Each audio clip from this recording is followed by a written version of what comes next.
guk lan egiten dugu 11 baritatearekin. Ordune piko luze bai, oso gogorra da, baina beste batzuk dira sensibleagoak. Ordun beti, naiz eta kapritxosoa garenez, azkenean, joan behar gara sensibilitate gutxi daukateenak. Ordun lan dugu gogorrenak, hemengoak, bertokoak. Eta horrelako bero potenteak datozenean, zer egin behar da gure tomate landarekin? Gutxi badaukagu, jarri aldezakegu gainean telaren bat edo, gutxi badugu. Claro, asko baduzue, eta kanpoan baduzue, pues azkenean ez dugu gauza gehiagorik egingo, Orduan, azkenean utzi behar dugu eta listo. Baina negutegian badugu sartuta bai, negutegian badakizue temperatura gehiago daukagula. Orduan, bai, olako manta bezen izan badagolan harrian dezakegu. Eta gainera, ateak, negutegiko ateak zabalik egun guztia. Baina kanpoan da asunto larriago, profesional badukate hori, olako jaimak edo, sombarakoek, eta lortzen dute. Bueno, tomatean inguruan ere gaurkoan ikasi dugu soberan. Eskerrik asko, Joan, beste behin ere horrelako gai interesgarriak ekartzeagatik. Aste onona izan, baita asteburua ere, eta datorren astean hitz egingo dugu berriro. Bale, oto izan. Agur. Arrastoan iraungo dute.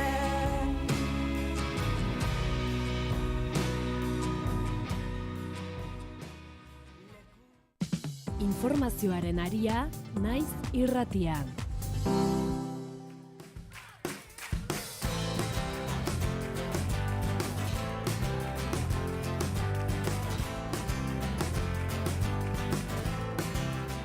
Goizeko 7 eta 16 minutu guazen informazioa berritzera. Ekainaren 2an egingo du debuta Euskal Pilota selekzioak. Gernikan jokatuko du ekainaren 1-tik 6 Jaialai Basque Pilota Nations League nazioarteko txapelketa eta bertan izango da Euskal selekzioa. Bilboko Bizkaia frontoian izan den aurkezpenean erakunde sustatzaile nagusiek hartu dute parte, bai erakundetako ordezkariek eta baita kiroletakoek ere hitzordu honen izaera historikoa azpimarratu dute. Jose Mari Mitxelena, Euskadiko Euskal Pilota Federazioko presidentea. Herri baten asmoa, desioa, nahia, ametsa, egia bihurtu da. Emakumezkoen kasuan 4 selekzioa izango dira txapelketan Euskadikoa, Espainiakoa, Frantziakoa eta Mexikokoa. Denek denen aurka jokatuko dute eta 2 onenak sailkatuko dira finalera. Euskadiko eta Espainiako emakumezkoen selekzioak ekainaren 4an lehiatuko dira. Gizonezkoetan 6 herrialde izango dira: Euskal Herria, Espainia, Frantzia, Mexiko, Estatu Batuak eta Filipinak. Hauek 2 multzotan sailkatuko dira. Ligilaren ondoren ataldeko lehenengoak betaldearen bigarrenaren aurka eta betaldeko lehenengoak ataldeko bigarrenaren aurka jokatuko dute final aurrekoa eta irabazleen artean finala ekainaren 6an izango da. Partidak 15eko 2 setera izango dira eta berdinketa baldin badago 10 puntuko 3. set batean desegingo da berdinketa. Euskal taldea honako hauek osatuko dute: Aritz Zerkiaga, Imanol López, Einau Turreisti, Unai Lekerikabe Askoa, Elaiago Genola, Elena Barrenetxea, Maia Goikoetxea eta Maialen Aldazabal.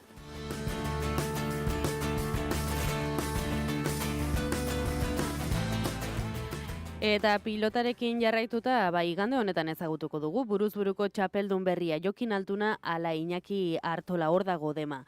2 finalistak gure mikrofonetatik pasatzekoak dira, eta lehenak egindu Jon Garatek hitz egin du Artolarekin. Gio partido onak ateratzea. Iñaki Artola, arratsaldeon eta zorionak beste behin. Haupa, arratsaldeon, eskerrik asko. Bueno, balizko final batekin amestuta, zure eskuetatik paper batean idazten hasitan nolakoa behartzuen azaldu zen. Egun azken elkarrizketan, horixe bera izango dugu, finalean zu eta finalean bizilaguna.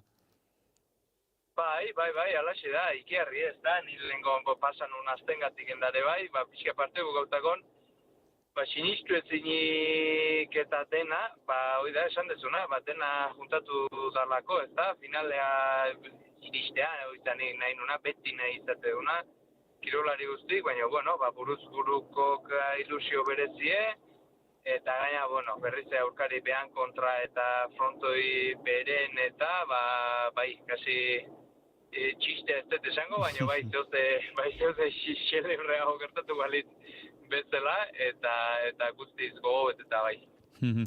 Bueno, aipatu zenuen gainera finalerdietako partida amaitu ostean, nork esango lizukela, ez? Duela 4 urte lesioaren ondorioz jokatu ezin da geratu zen finalura beste behin bizitzeko aukera izango zenuenik, txapelketa bera, aurkari bera eta gainera estenatoki bera, nolakoa den bizitza? Bai, nolakoa den bizitza, hoi da esaldi, nolakoa den bizitza, eta, bueno, bai, negordune broman esan nun, eta zehatzen nun, esan pixka sentitzen nun, bueno, berriz gertu banden bileno iristen banitze, jokin ere urruti ditzala izango, eta bueno, ala gertatu da, baina, bueno, ala ere, bai, eta Bilbon izatea bea, eta, bai, kasualidadea ere, ondixo merda. Bueno, finalerako txartela poltsikoan, eta esan duzu, aitatasuna ere etorri zaizu dagoeneko, emozioz beteriko astea edo asteak, azken hauek, kasu honetan noski guztiak ere positiboak. Bai, esan, honotan askotan nahi zerrepikatzen, gauze guztik ditu, bere arriskuk, bere, bueno, kudeatzeko gauzek, eta, bueno, ontan ere, jutea ospitaletik, pozez gainezka, kasi nuntzo den ez dakizula, bueno, ez dakit, zea dan, ez da, jarrera egokina dan pelotako, baina, bueno, konparatzea, jarri ezkio, bestelako ketokatzei, ez dakit, dala gutxi izan zan adibidez, da, Josebak nola ibili behar izan zuen, behan haien gaixotasunekin, arki goatzen naiz, gertuko betelako, Erik nola ibili behar izan zuen, behak buruz-buruko finala jogatu zuen garai hartan, eta, bueno, aukeran, holako poz bat kudeatu beharra, askoz errexagoa eta askoz hobe, beste gauz batzuk baino, ikere tokatuko dienak bizitzan, ez da? Zalantzari gabe. Bueno, Peioren aurkako partida uste baino errazago irabazi bazeunen, oraingoan, naiz eta azkenean 12an utzi iker, esango nuke emaitzak ez duela jokoan ikusitako gogortasun hori islatzen, batez ere partida hasierak izan zuen exigentzia, oso gogorra eta fisikoa.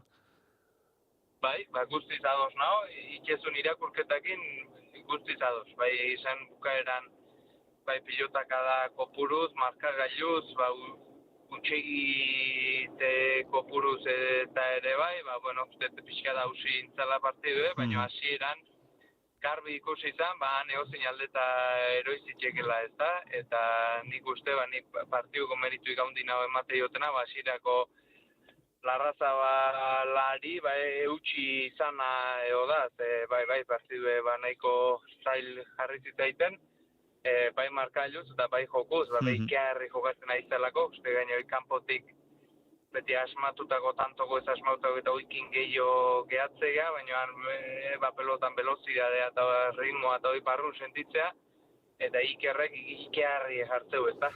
Ikerri jartzeu, eske normaletik fuerakoa, pelota hitze zartako emateion, eta, bueno, uste beste egun baten justugo harrapatu baninu, edo ni ere, hoxe erdipurdi harrapatu baninu, gainetik pasatzeko mauko joko akutsizula hasierartan bai.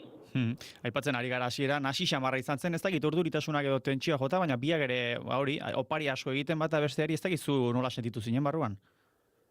Bueno, ni izanen itzen hain gaizki sentitu, batzutan geixo asmatzezu, bestetan gutxixo, igual ezan, uneko partidu gutxitan ateratzen zaizkizu, baina gaizki ere nintzen sentitzen, gehiago sentitzen nun, beak ikiarrizko velozidadea ematiziola, pelotai, eta azkenen ritmo handi edanen eta velozidadea inbestekoa, geho gauze traketxago gitetxeo, ez da, nik uste kirol guztietan gertatzeala, azkenen oso poliki jokatzen nahi geanen eta pelotana ondo jartzeko denboa da honen da, tantok lehiatugok eta politiagok eta anteatzeie, baina horrek ez du esan nahi partidu goeanik ez da, askotan gu barrun gehatzea, tanto bukaerakin baino, ritmokin eta velozidadekin eta hasiera hartan nik uste izan zala, ez da, eta askot ikerreko ira bere entrenatzen dare probatu dugu, ez hau zeunak ezkinen hainbeste harritu, finalerita sartu zanez,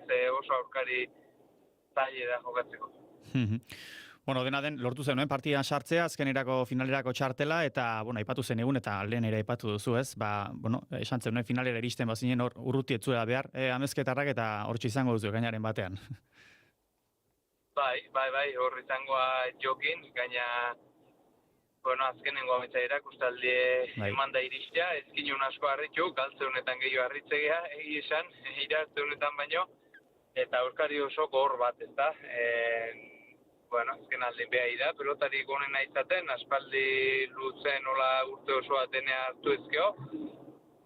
Baina, banekin, azkenen txapela bat irabazi nahi baldin batzu, buruz buruko aurreneko mailan, kontrari korren nahi kontrain beharra dago, ez dago airi aldein da atzeko bidetik txapela jazteik ez dago, beraz, oain hartzeko gehi esan korrak izan die, eta badirudi, korrena finalen bertan zengoala. Gainera, Jokinek zalantza bat sortu zituen, txapelketa hasieran etzen honena izan, binakako xelebre batetik ere bazetorren, eta finalerdian esan duzu, sekulako partida, lasoren aurka, eta, badirudi, horretan ere matematiko dela gizona. Bai, ni zaitain harri itxen esan, egun hartan gaina Larrazabalek asko jokatu zuen, eta hori badio txut berriz, Larrazabalek egun ona daukenen, eozein irabaziko jo, gehore, eta, aparte Jokin, nik ez dautzetelako, dudik ez dauket dena ematea jungo zala egun hartan, baina, beha bezalako ibilbidea dauken pelotari batek eta bakit, egun importante hoitan jokatzeuela gehiena, ez da? Azkene, segurona motivazio gehien ordun pilatuko du, konzentratu nahi egun hoitan jungoa, eta bere hoena ordun ateatzeu, ez da? Eta, oain edudik ez dauke, finalen Jokin hon bat eukiko zela kontra, baina, nire kasu nire berdin dan, eta nire aukeratan sinistu, esan kontra egunotan asko tokatuko zaigu, behak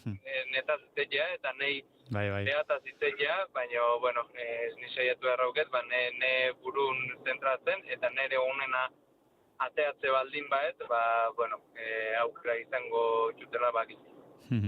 Zok aitortu diguzu ilusio berezia ingo lizuela bere aurka aritzea, baina berak ere ala esan du, bion nahiak ere bete dira. Eta siniste jot, siniste jot, azkenen aspalditik debutatu aurretik ere bion arteko partiduk derbi txiki moduko batzuk bihurtu ziren, eta egida pelota oso mundu txiki da, eta oso harreman gertuko da geu, pelotari askok, da azkenengo finalare errezustan kontra jugatzea berezi izan, etzago umetatik alkarrekin ibili izan gehanak, baina, Jokinen kasun, pixka oaindigenek eixio, ez da? Guati bakarrik ez, inguru ere azkenen, gue arteko partiduta da, frontoia jutea da, ez dakit ikustezu, bezindade osoa, eta dendakoa, eta familikok, eta berek, eta denak juntatze geha, ez da? Asko ezautze gehan personak, elkar asko matxedeunak, eta, horrek bauke bere kudeatzeko puntxue, egi esan, eharra da, zora harri da, dio nahi genduna da, baina, aldi beren bere zailtasunek bauzke, eta, dudik ez dago, eunen bertan bio jongo ehala hileo bizi irabaztea, eta, haber partidu on bat ateatzen, eharra litzeke, eta, nik irabaztiko banu, esanik ez behagia asko irabazituta. Noski. Derbi aipatu duzu, eta azegiro espero den, egunotan alegia amezketa inguru horretan, eta, ekainaren batean ere festa urruti ez da ibiliko. Ez, aitzeki txiki, beharri hau baino aitzeki txiki hoki, galantak. Iketxue, eta esan da, festan, uste ez Jokin da ez ni, askotan ezketxuelako harrapatzen, baina, gaina guzuerte irakeu, ez da, oso ingurune pelotazalen bizigea, eta, horrek, askotan batzutan presio puntu bat sortzezu, baina, uste bat, ilusioa sorrarazteula, indarra, norbeaire, seitzeko, aigean jardun hontan, eta, oso enpolitik izango die, hoi seguro. Aipatzeko ere bada, Eskupio eta profesionalean daramazun ibilbidea, 11 urte egingo dituzu laster, eta azken honetan jokatu dituzu, zure bi finalak, ez dakit, egindako lanaren seinale noski, eta ez amore ematearen seinale. Hoi da, bai, inguruko eta askotan esate jaue oskor xamarra naizela, eta bueno, egia ez dakit bitzimun beste gauzetako eta zertaino mesede ingon horrek, baina, bueno, kiroleako alderdi ona ere badauke, ez da, hortan, ez etxitze hortan, eta, bueno, helburu bat jarri, eta seitze hortan, eta bai, hau, 20 urtekin lortzen itxun garaipenak inda, enun hainbeste sensazio izaten ez da, dena oso berez etorren, oso etzien lanan emaitza, inolaz ere, baina oain aldiz pixka bai, ez da, ez lana edo behintzak konstantzi baten eta lan baten emaitza diela esango nuke. Bueno, gertukoak, lagunak, herritarrak urteluz ez momentu hauen esperoan egon dira eta zure alaba mundura etorri eta ez dakit, aita txapelarekin ikusi behar alduen egun gutxire barruan. Bueno, ez lortuko banure ez da esko kontuatuko. Orain ez baina. Elkarrizketa txaile bat egizan dit, alaba, txapela eta esan diot txapela baino nahi odula alabak, atxek pañala ondo aldatzen angotuko balo, baina, bueno, oso politxelitzeke ez da, eta pasatzea buru guainez, baina, bueno, guain gainak aurren dena bideotan eta telebistan eta jasota gehatzean ontan, bueno, seguro nahi hemendik dozena bat urtea, kaso ilusio egingo jo, eta, bueno, nahi deguain hoi pentsatzek ilusio egin. Bueno, bukatzeko Iñaki, esan dugu partidako gorra izan zela aurrekoa, fisikoki esan zenuen, arazorik gabe ez da? Bai, arazorik esan, hoi pelotarik haua txikikin esan behar izate dut, ezkenen esango nuke, zentzu hortan, oso kirol gorra dela, tapeti gehatzea, ez da, bueno, eskuk eta tapeti kolpatuta gehatzeie, gorputze ere behartuta, baina pentsat inungo lesioik ez, 2 astetan sendatuko etzaiten ezerrez, beraz, alde hortatik oso guztua. Hori ere posteko albistea. Iñaki Artola, mi esker, zorterik onena finalean, eta aipatu izan duzu moduan, oraingoan txapela variantetik ies egin gabe, tonto gala inguruan geratzen den, ondo segi. Hori. Vale, Gero arte. Naiz irratiak zuzenean eskaineko dizue igande honetan buruz buruko finala Bizkaia frontoitik Jon Garatek gidatuta eta Ibai Zabalaren analisiarekin. Informazioaren aria.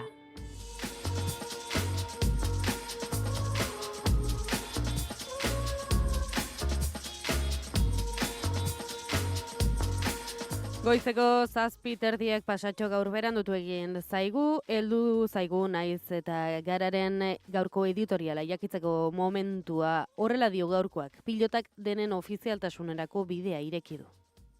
Datorren astelehenean jokatuko du estreinako partide Euskal Pilota Selekzioak nazioarteko zesta txapelketa batean, Frantziaren aurkako 2 partidetan, gizonezkoen eta emakumezkoen kategorian. Biharamunean emakumezkoen bikotea lehen aldiz Espainiako selekzioaren aurka hariko da.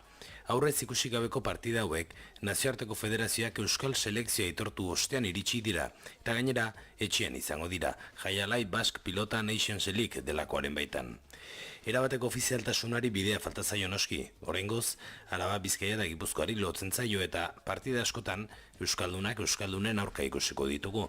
Baina hala ere, dagokion neurrian baloratu behar da ikurrina Espainiar eta Frantziar banderen parean ikusi ahal izatea. Urrats garrantzitsua baita praktikan norekin jokatu erabaki ahalko duten kirolari guztientzat, eta are gehiago, eremu simbolikoan, euren herria nazioarteko foro guztietan ordezkatuta ikusi nahi duten pertsona guztientzat. Kirolak lurralde bat munduan jartzeko duen gaitasuna gutxiestea, estaturik gabeko nazio batek dituen erreminta gutxi horietako bati uko egitea litzateke. Madrilek eta Parisek badakite, horregatik egiten dute Euskal Selekzioen aurka. Euskal Pilotan Euskal Selekzio batez egotea ulertzeko zaila zen. Zentzuga bea zen, ofizialtasuna aukatzea, kirolak berak daraman abizen bera daraman selekzio bati. Baina pilotari batek bere selekzioa hautatzeko aukera izatearen arrazoi berberagatik egin beharko lukete gauza bera, futbolistek, atletek edo txirrindulariek. Euskal Pilota Selekzioaren estreinekoak akuilu izan beharko luke oinarrizko aldarri batentzat. Kirolariek nazioarteko lehiaketetan noren izenen jokatu nahi duten hautatzeko eskubidea.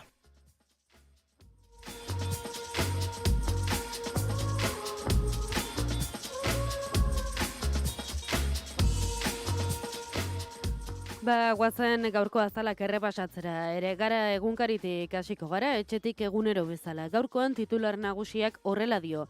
Naziometroak jarrera erreakzionarioen gorakada nabari du. Telesforo Monzon Elabek eta Euskal Herriko Unibertsitateko parte hartu zikerketa taldeak Naziometroaren 7. neurketa aurkeztu zuten atzo. 3 herritarretatik 2 uste dute honen arabera jarrera erreakzionarioak areagotu egin direla gizartean eta gehienek joera hori ikusi dute inguruan barometroaren arabera. Argazkian Israelek txikitutako Gazako eskola bat ikusi daiteke, emakume bat dago bertan hondakinen artean. Gosetearen eta Israelen aurkako presio handiagorako deien erdian, bere hegazkinek Fahim al-Jarjabi eskola bombardatu zuten astelen goizaldean, Gaza hirian desplazatutako pertsonak hartzeko. Bestalde Iñaki Artola pilotariari egineko elkarrizketa ere gaurko gararen azalean. Inguruan jarrera erreakzionarioak indartzen ari direla uste dute herritarren 56,6 gaurko berriaren azalak dioenez. Egunkari honek ere Naziometroaren emaitzak dakartza gaur honen arabera Euskal Herritarren 37 uste dute gehiegizkoak direla migratzailean eta aniztasun kulturalaren inguruan egiten diren aldarrikapenak. Argazkian Federazioko eta Euskal Erakundetako ordezkariak atzo Bilbon Euskal Pilota Nazioen Liga aurkeztu zuten, hurrengo astean Gernikan jokatuko dute eta historikoa izango dela adierazi dute. Deia egunkariaren lerroburu nagusiak dio Ubarretxenak oporrak baino lehen espero duela gizarte segurantzaren lehen eskualdatzea. Akordioa Pradalesek eta Sánchezek ekainean edo uztailean egingo duten aldebiko bileran istea espero du lehendakari ordeak. Argazkean ordea, Xavier Casabon, Elisabete Etxanobe, Ibone Bengoetxea eta Jose Mari Michelena Euskal Pilotaren Nazioen Ligaren aurkezpen ekitaldian agertzen dira. Gipuzkoaragoaz, Notizias de Gipuzkoan argazkia da nagusi gaurkoan. Alex Txikon alpinistaren mendietxe museoa da, bertan agertzen dena. Izan ere, Emoa elkartearen Euskal Mendizaletasunaren funtsak Azpeitiko museo honetara gehitu dira. Alokairu faltaren ondorioz bikote gazteek etxe bizitza erosten dabiltzala dio Notizias de Gipuzkoaren gaurko lerroburuak, ia ez dago alokatzeko pisurik eta interestasa txikiek erabaki hori hartzea edo azkartzen dutela. Nafarroan auto elektrikoa bizkortzen ari da partikularren artean Diario de Navarra egunkariaren arabera. Foru erkidegoa da ibilgailu entxufagarrirako trantsizioaren buru. Argazkian Gaza, biktimen sanitartekoak Shifa ospitaleko gorputegian agertzen dira. Lekualdatutako pertsonak babesten ziren eskola baten aurkako erasoaren ondoren. Israelek aurrekaririk gabeko erasoaldia iragarri du gutxienez 35 hildako izan dituen eskola bati eraso egin ostean.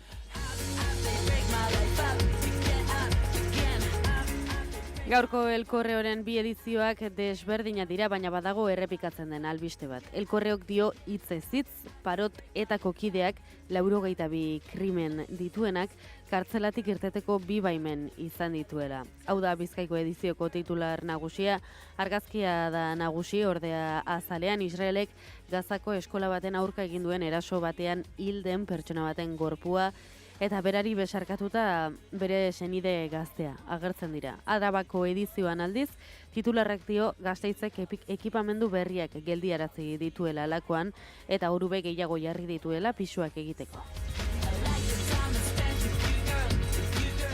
Eta azkenik El Diario Basko egunkarian argazkia da nagusi, Zegama Aizkorri irabazi duen Sara Alonso Donostiarra agertzen da, Aizkora garaikurra eskuan, elkarrezketa eman dio edo eskaini dio El Diario Baskori. Titularrak hauxe dio, okupak egoteak lehen ezkontzako proiektua geldiarazten du Donostiako Politekniko Zaharrean.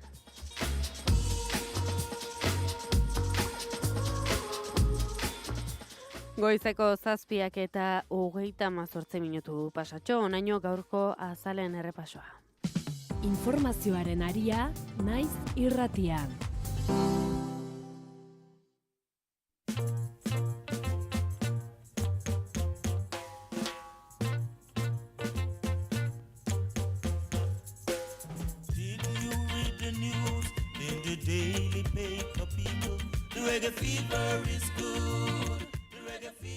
Kaixo naizale, kaixo regezale, berriro gaixotzen hasteko prest? Reggae Fever irratsaioaren denboraldi berria bueltan dugu. Azkeneko 15 urteetan bezala, 60. hamarkadako Jamaikar erritmoak landuko ditugu aurtengoan ere. Ordukoak eta gaur egunekoak. Euskal taldeak agenda ere topatuko duzu gurera hurbiltzen zarenean. Zita berria ostegun gauerditan izango da.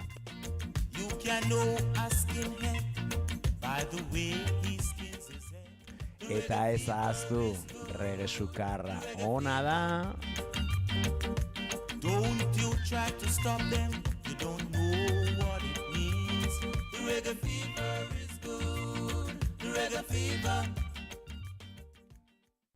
Informazioaren aria, naiz irratian.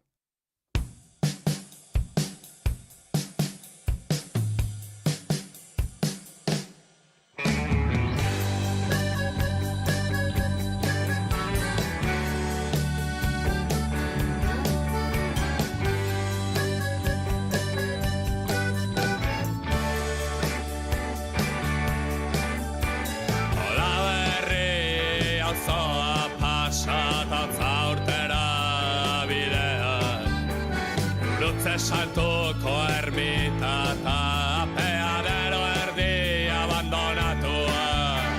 Papelera itxita baina zutik zegoen garaian. Atzean bi futbol porteri erdoilu haiekin. Orain guztia zoroitzen naiz, ona eta txarra iluna eta argia.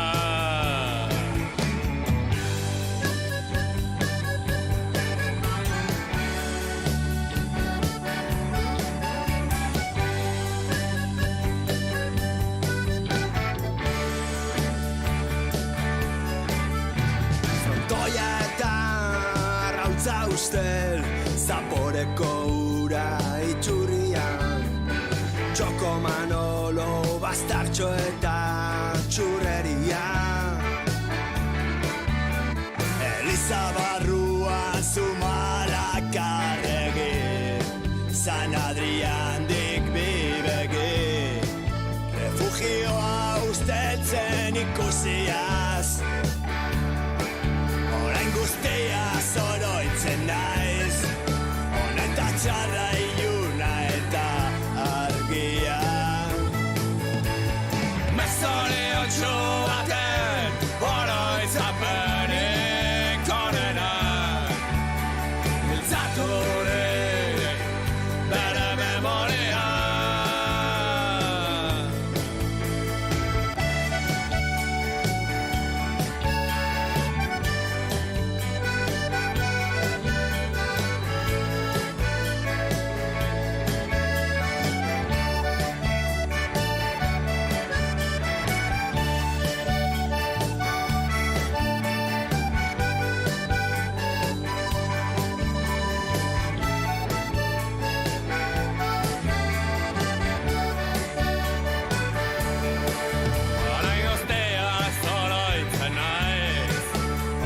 Txarra iluna eta argia. Mezorio baten oroitzapenik onena, hiltzaturik bere memoria.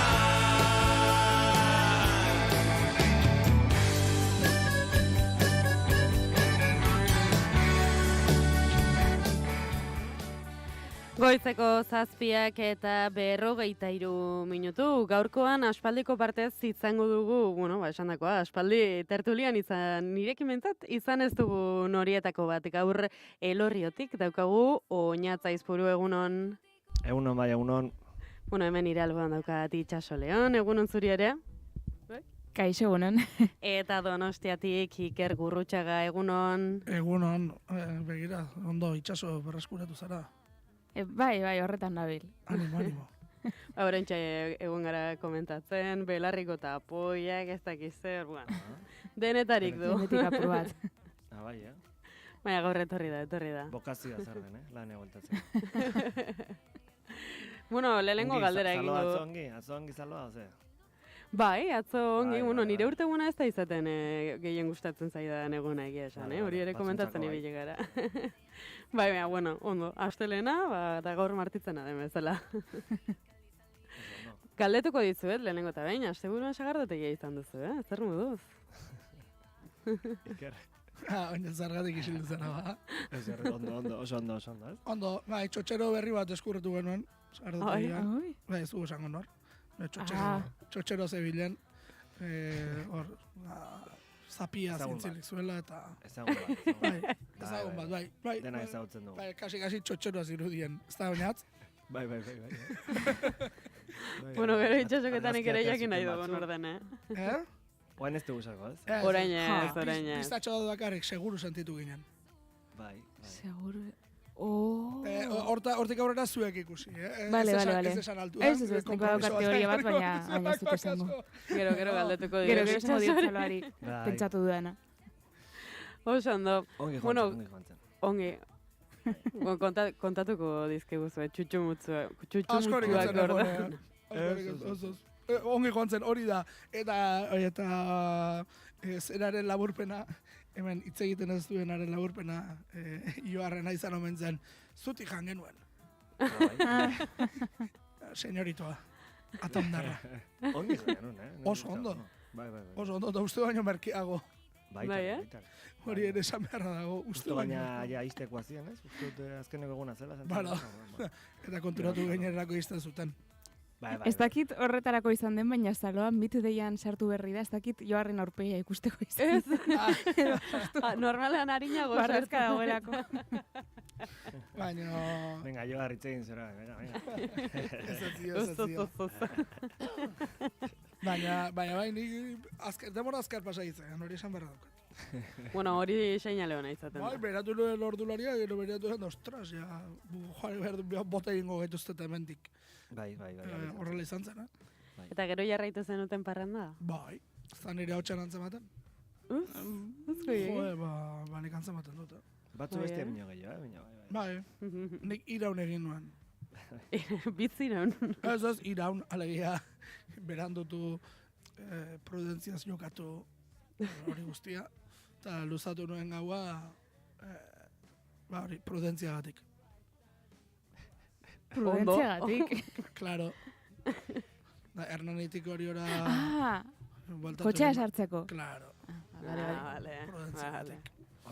Ondo egin zenuen orduan. Bai. Arduraz jokatzen dut. Oso ondo, bueno, esan dakoa, kontatuko dizkiguzue kontu horiek dena dela gaur oinatz kantu bat ekarri dut. Zuzuk ere? Bai, kantu bat karri dut, eta beste horrek zan dit, lenguan jarri zen dutela. Zer da, hau? Internet Explorer! Internet Explorer? Bueno, ez gertatzen berriro komentatuko dugu. Jode, tío. Bota. Venga, ba. Jo. Oso ona izaten jarraitzen du. Bai. Bai, jarri gara bapatean, astebetean, fazeta makineroan. Bai. Ni nago nahi dik itxasore playlistaren zain. Egia da, jarri... Iten julako 25 urte bete, abesti honek, ez da gitorra dizen, jarri zen. Bai. Bai, ez da. Venga, segi albiste kontatzen. Bueno, agian... Ahora. A ver, videoklipa zabarria. Gaur, aste artez, ondo datorez. Bai. Honekin esnatzea. Begiranik pentsatuko nukela... Bai, 89 da zateo, jode, hau pintak, hostia, hola ibiltze ginen gure baina. Baina hori esatera nindoan, imaginatzen dudala horrela makinero agian beste edo nor, baina oinatz, zu ez? Ez, nienaz makineroa, mi ekarri dut, ez araitek hartzatik. Baina hona da, eta horretiko gaita osuzte dute zentituelako soilik? Bai. Uste nuen albistean kompletatuko zenuela, jo, zetena. Gaita bostu dute betetzen ditu, ez dakize, baixe. Vale, kompletatu, venga, neska, kompletatu albistea. Bai, bueno, ez dakit, jo, eske herrialdea ez du zait berriro. Finlandian, ipini zutela irrate guztietan aldi berean, ez? Hori da. Hori. 25 urteak milioi, ez dakize, reproduzio, Baina, 25 urte betetzeko, oinatz, Finlandiako denez darude, bertako herrialde guztiko denda eta irratietan goizeko 9 eta 4 jarri zuten kantua. Oinatzek aurre ekarri du ikerketa lana oso ongi eginda. Oso ondo, aizu. Bueno, egia da kantu hau... Ikuste ditut eta pizkat Blade Runner taolako bideo etortzen. Eta egia da Bladeko kantua mitikoa da baita ere. Bai. Eta badira hauek. Diskotekan odola ateatzen dela goitik eta ez dakiz. Hori da. Hala ere zuk hau txirrendularitzarekin lotuko duzu, ezta? Baita ere, egia. Turreko kantua izan zen hau. Bai. Egia da, turreko kantuak nahiko makineroak izaten direla normalean. Azkeneko urtetan sintonia propia dute eta nahiko zozoa da. Bai. Tiririn, plan, gogaikarri xamarra da. Bai, horregoten zen, eta bueltan ere izaten zen, kantua urtekoa. Hor magina bat egon ziren, Patricia Manterola, que el ritmo no pare. Pentsatzen ari naiz, asko garela maiatzean urteak betetzen ditugunak, eta Sandstorm ere taldera bat beharko dugu. Begira. Begira da, maiatzeko asko zaudete, Bai. Begira itxaso da nibentza, bai. Nekian de pillo ezagutzen dut. Etxekoetatik hasita. Abuztuan oporrak izaten dira. Claro. Hortidator, nik uste hortidator. Hombre! Bai, taimin aproposa horretarako, bai. Guk ekainean jaio ganerok Orion begiratzen dugu, kontxa aurreko urtean Oriok irabazi zuen edo, ez? Hori da iraila, hortaz esan iraila hasieran kontxa Oriok irabazi badu, ospakizuna egon dela. Hori nahiko baby boom izaten da. Bai, nire kasuan, ez dakit, legiteko jaiak. Badakizu ez da? Bai, badakit ez da. Karo, antzarra, karo.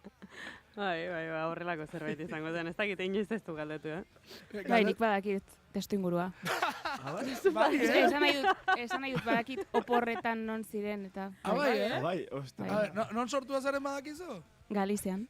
Aiba. Bai, egina. Karo, horregatik lehenko astean zure tartera ekarri zen idan, eta gallegoz jardun zinen. Bai, horregatik. Pegatuta geratu zaio. Ni non sortu nintzen, bai, Bergara kalean, lekitiko Bergara kalean. Baina segunetan idearik ere ez. Bueno, dena dela... Etxia jaio zinen, ozer? Ez. Sortua. Bai, seguro dakizu ja. Bai, bueno, nire... Seguro, ez. Bea, nire amaren... Ama kontatzen duenaren arabera bintzat. Oinatzi bere galdetzen diotenean... Ez du ziurtasun ez erantzun. Gerta daiteke. Ikerzu? Ni puñetera idea. Ez du galdetu ez nahi jakin. Ez du nahi jakin. Ez du nahi jakin. Esango, etxean izango zen. Kontxa irabazi zuten, aurreko urtean, no ez? Ez dut, uste dut, nire aurreko urtean Zumaiak irabazi zuela guztia. Kontxa, akaso Kontxa famosoa zen, akaso zen polemikako Kontxa, Xututa joan ziren etxera ordan. Egon zen urte bete Kontxako estropadetan tongo bat egon ote zen, etzen egon, en fin. Bai. Eta ez begira, soterak irabazi zuen. Ni jaio aurreko urtean. Hemen ikusten dudanez, itxarona, 20. Gero bi egunetakoa behar da, bai, soterak irabazi zuen, Zumaia bigarren egintzen. Hori da, Zumaiak urte guztian dena irabazi zuen, Kontxak enduta. Egina. Ez que hori urte horietan, arraun olimpikora begira zegoen gehiago. Hoi izango. Bai, etzen ez da Kontxan salkatu urte horretan. Pentsa. Orain pentsatu Orio gabeko Kontxa bat. Ea noiz gogoratzen duzuen azkena. Nik ez dut ezagutu. Ez dakit. Esan. Bueno, Orio kontu. Ni jaio nintzen egunan hori bai, beti esaten dut hau. Ni jaio nintzen egun berean, Maradonak bere bizitzako partidu egin zuen. Jainkoaren esku bat hori guztia. Begira, hori baduzuen, nik inoiz ez du begiratu baina, zuek jaio zineten egunean ze kantu zegoen top batean edo horrelako? Bai, nik badaukat horrelako liburuska bat dela jaio nintzen urteari buruz. Ez egunari, baina eguna begiratuko dut. Nola egiten da hori? Eguna ipinita... Bukaten galdetu, ez? Eta zuek? Edo jaio zineten urtean ze kantu zegoen modan? Nik ez dakit. Oz, begira. Agian ikerrekia ekingo du. Oz. Hementxe nabil begira, hemen begira zuk esan didazun hori egiten ari naiz. Eta ole, wow! Ole, bailando sin salir de casa. Baina... Vicky Larraz, Marta Sánchez de Sonia Santana. Egun horretan edo urte horretan? Mila bezperan. Eta nola bilatu duzu ba? Hemen dagoelako anexo. Los números 1 de los 40 principales 1986. Begira, 99an, nire jaiotz urtean, 19 días y 500 noches, Joaquín Sabinarena, Enrique Iglesiasen Raíz Divin, edo hori?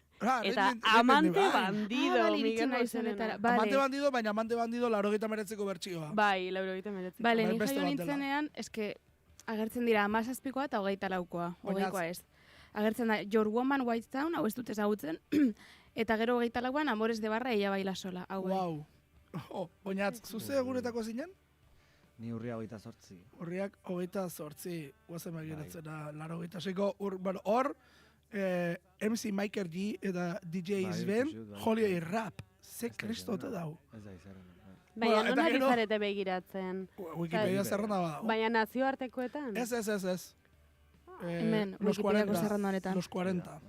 Karo, bai, los 40 egindakoa da. Tina Turner, typical male. Gainera begira, typical male. Ja gustatzen zait titulua. Osea, ja 86 ari zen Tina Turner gizonei egurra ematen. Mekano, joder. Mekano. Zara, 8 Mekano. Fua besti honak nire urtean. Nik uste urteko abestia izazela Barbie Girl, Aqua. Eta urteko pelikula hau badakit Titanic. 87. Bai. Ostia, zarra atxurrik. Bai, jo, beri ikusten ari naiz, Miguel Ríos, da atzo gauea Miguel Ríos ikusten egon nintzen. 40 urte berando segitzen du matrake. Nik ere ikusi nuen. Matrake baten, krintxa, tope. Tipo arro machista dela. Ez gizajoa. Eta hor astutan eukan ja. Eta sartu zioten horako mozketa heavy bat. Ze machista zela deklaratu zen unetik batean moztu egin zioten. Ez nintzen hartu. hartu. Ze putzuta sartu zen gizona. En fin, 80 urte, 80 zenbat esan zuen? 81 betetzeko uste dut esan zuela. Hobeto dago isilik egoteko elkarrezketak ebateko baina. Baina, bueno, begira, urteak ari garela barkatuko idazu, eske, bestela kantu ez du sartuko nik. Bai. Urtea direla, 25 urte eta 16 egun, hau estrenatu zenetik.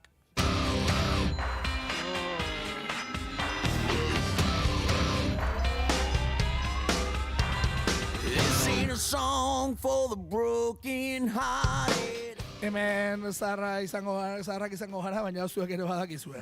Bai. Gazteek ere badakizue, hau abesten hasi da buka. Crash diskoa 2020an kaleratu zen, eta 25 urte betetzen ditu, baina giren arrakastatxua izan zen disko honek. Oraindik ere, Rock FM orduro, eta hortik aparte, nik uste parranda askotan entzuten den kantua dela, ezta? Bai. Bai, parranda bai. Nik uste dut oraindik ere jartzen dela. Nire tokatu zait behintzat. Bai, nik desantetan entzun dut ere tabernetan hau kantua. Zedar rock kantu bat jarren edutena nik uste dut honekin.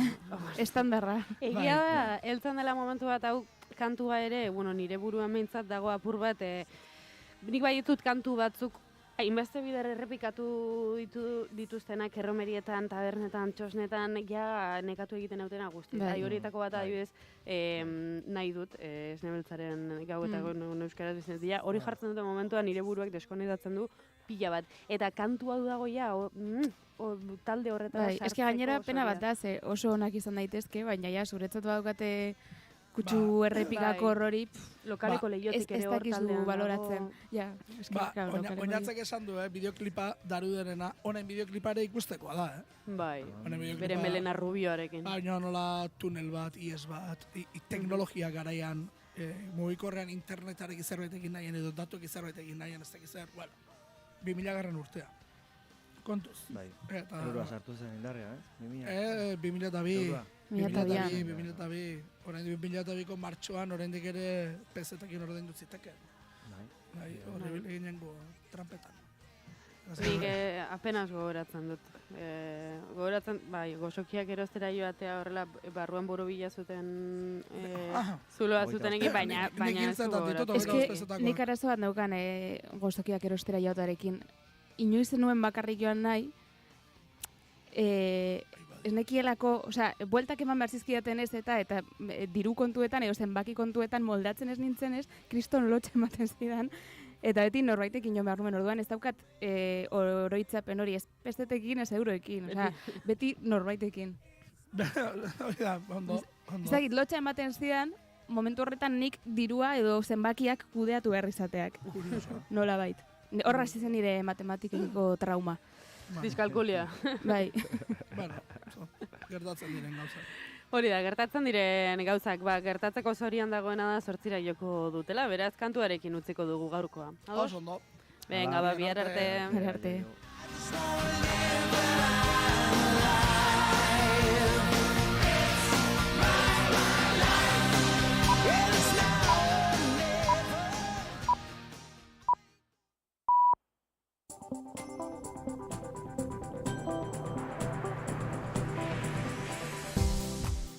Informazioaren aria, naiz irratian. Begi lekuona. Egunon, goizeko 8 dira, ongi etorri naiz irratira. Euskal Herrian jarrera erreakzionarioen gorakada antzeman du 7. naziometroak 3 herritarretatik 2 uste dute igoera hori egon dela eta gehienek joera hau ikusi dute beraien inguruan. Zaloa Badiola, egunon. Egunon Pegi eta egunon entzuleok, normere posizionamendu ideologikoaren arabera asko aldatzen da erreakziorako joera hori. Apalagoa da ezkertiarren artean eta baita Euskal Estatu baten alde direnen artean. Ere bere buru ezkerreko muturrean kokatzen dutenen artean, 15% soilik uste du migrazioari loturiko eskubideak gehiegizkoak direla eskuin muturrean direnen kasuan, 47%. Ikerketa migrazioaren bueltako eztabaida betean irten da, eztabaida honek Lakuako gobernuko bazkiden arteko harremana zipristindu du eta exekutiboaren lasaitasun aldarrikapenetatik harago talkan jarraitzen du Joseba Díaz Antxustegi jeltzaleak migrazio selektiboaren aipamena zuzendu du. Terminoetan denbora gehiegi ematen dugula, baina garrantzitsuena dela mezua. Behar bada gaur termino hori ez nuke erabiliko, baina garrantzitsua da esandakoaren mezua, ez? Eta mezua izan zen, immigrazioak izan behar duela, ordenatua, erregularra eta segurua. Nazioartean berriz Israel Gazako eskolak bombardatzen eta erretzen darrai. Hamasek su-etena bideratuko luken akordiorako aukerak daudela aipatu arren. 30 bildako eta 100 zauritu egon dira Fahmi al-Jawiko eskolan. Bideo batek guztiz agerian utzi du nola urkazte bat su artean zebilen bere burua salbatu nahian. Sua itzali eta hondakinak kendu ostean, su hartu ala zanpatuak gelditu diren pertsonen gorpuzkiak topatu dituzte. Eta Euskaraldiak inoizko herri gehiagotan izan du presentzia eta entitaten kopuru ere hazi egin da, txaparen erabilera kalean gutxitu egin dela aitortu dutelarik ere balorazio ofizialean. Jon Kobeaga. Eta milaka pertsonek 11 egunez beraien hizkuntza ohiturak aldatzeko ariketa egin dute, ez? Orduan, inoizko mugimendurik handiena lortu dugula uste dugu edo badakigu. Eta gaur bertan Europako batzordean eztabaidatu beharko dute euskara ere hizkuntza ofizial gisa onartzen den ala ez, baliteke erabaki atzeratzea edota baliteke ere gaur bertan balekoa ematea. Oztopo nagusia Partido Popularra izan daiteke, onarpen horrentzat euren posizioa ez du argudiatu alderdiaren Espainiako bozeramaile lanetan ari den Borja Sémper Iruindarrak, baina beharrezkoa ez den eztabaida dela aurreratu du. Lo que sí le puedo decir es que el Partido Popular quiere más a las lenguas oficiales que Pedro Sánchez porque nosotros no las utilizamos políticamente y no las manoseamos. El mayor ataque que le está haciendo al catalán es el que está haciendo Pedro Sánchez, generando una incertidumbre y un debate innecesario. Arlo ekonomikoari dagokionez berriz, Euskal Herriko pentsiodunen mugimenduak herri ekimen legegilaren garrantzia eta irismena Imanol Pradales lehendakariari zuzenean azaldu nahi dizkio. Que es apoyo suficiente como para que el lehendakari tenga una entrevista con nosotras y nosotros donde le expliquemos el alcance y la extensión y la trascendencia de esta iniciativa. Eta ELA sindikatuak Guardian enpresa salatu du, Laudioko Autoglas enpresaren itxiera dela eta. Azaldu dutenez, Autoglas enpresa partner kapitali saldu zion Guardianek 2020an. Salmenta honek enpresaren itxiera eragin zuen. Sindikatuak dio enpresa ixteko helburu zuzena zuen salmenta faltsua izan zela. Eta aipatuko dugu baita ere, jokoan izango dugula ekainaren 2 aurrera nazioetako txapelketa. Egun honetan egingo du debuta Euskal Pilota Selekzioak. Gernikan jokatuko dute ekainaren 1-tik 6 Jai Alai Basque Pilota Nations League nazioarteko txapelketan eta esan moduan. Antxen izango dugu Euskal Selekzioa. Jose Mari Michelena. Herri baten asmoa, desioa, nahia, ametsa, egia bihurtuko da. Bihurtu da. Eguraldia eta trafikoa naiz irratian. Errepide dagokienez nabarmentzeko jazorarik? Errepide bat dago itxita, N1-2 errepidea bide lanak direla eta 69 eta 73 kilometroen artean Irunen desbideratzea G6-4-5 errepidetik izango da eta bestalde ohiko autopilaketak daude Bilbo, Barakaldo, Galdakao eta Leioa inguruan. Adibili bertatik igaro berri zanez gero, eguraldiaren nondik norako guztiak Igerri Barruzeak. Eguraldi eguzkitsu eta ederra bueltan izango dugu astearte honetan. Goizean behe-lainoa agertuko da barnealdeko bailaretan, bereziki Araba eta Nafarroa erdialdean, baina eguzkiak segituan xurgatuko ditu eta giro ederra nagusituko zaigu lurralde osoan, naiz eta goio-hodei finak ugariak izango diren eta tarteka zeruari kolore zuriska emango dioten. Arratsaldean goio-hodei finek zeruari kolore zuriska hori ematen jarraituko dute, baina eguraldi eguzkitsu eta ederraz gozatu ahalko da lurralde osoan eguna amaitu bitarte. Haizeak goizean aldakor eta ahul joko du, kostaldean hego ukitu batekin, arratsaldean iparraldera egin eta zertxoet bizituko da bereziki lurraldaren hegoaldean, temperatura minimoak desente jaitsiko dira, 5 eta 12 gradu bitartean arrendituz, maximoak aldiz gora ingo dute zertxoet bada ere, Kantauriar isurialdean 19 eta 22 gradu bitartean arrendituko dira, eta hego isurialdean 22 eta 28 gradu bitartean, temperaturarik freskoenak kostaldean emango dira, altuenak aldiz, herriberan. Oraingoz behintzat temperaturak apur bat freskoak dira Euskal Herriko hiriburuetan, 7 gradu Gasteizen, 11 gradu Iruñean, 12 gradu Donibane Garazin, 13 gradu Donostia, Bilbo eta Maulen, 14 gradu berriz Baionan, baina ez kezkatu temperature gaur gora egingo dutelako. Joarraizburua teknikan maiatzak 27 dugu asteartea.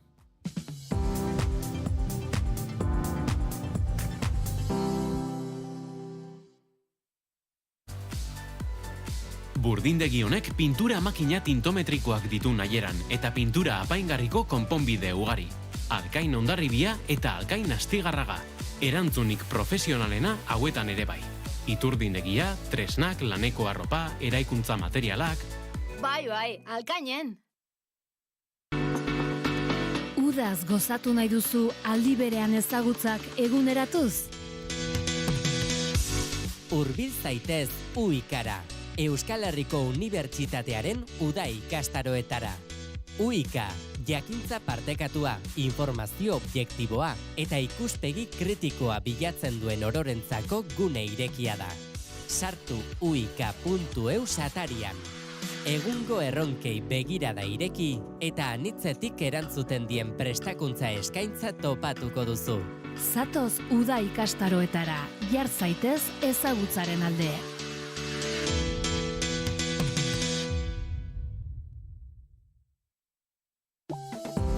Informazioaren aria.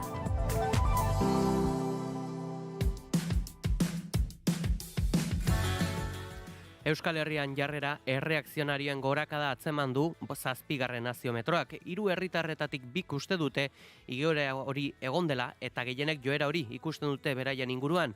Ezkerra eskuina ardatz ideologikoa, gakoa da genero berdintasun ala migrazioa bezalako esparruetan. Jon Telleria. Migrazioaren eta genero berdintasunaren arloan antzematen da erreakzio hori naziometroaren lanaren arabera nabarmena da lehenaren kasuan. Euskal biztanleen 176 uste du jarrera erreakzionarioak hazi egin direla 157. Gainera, bere gertuko ingurunean antzemandu joera hori. Migrazioari eta kultura aniztasunari dagokion eremuan antzemandu erreakzioa 161. Genero berdintasunaren arloan 133.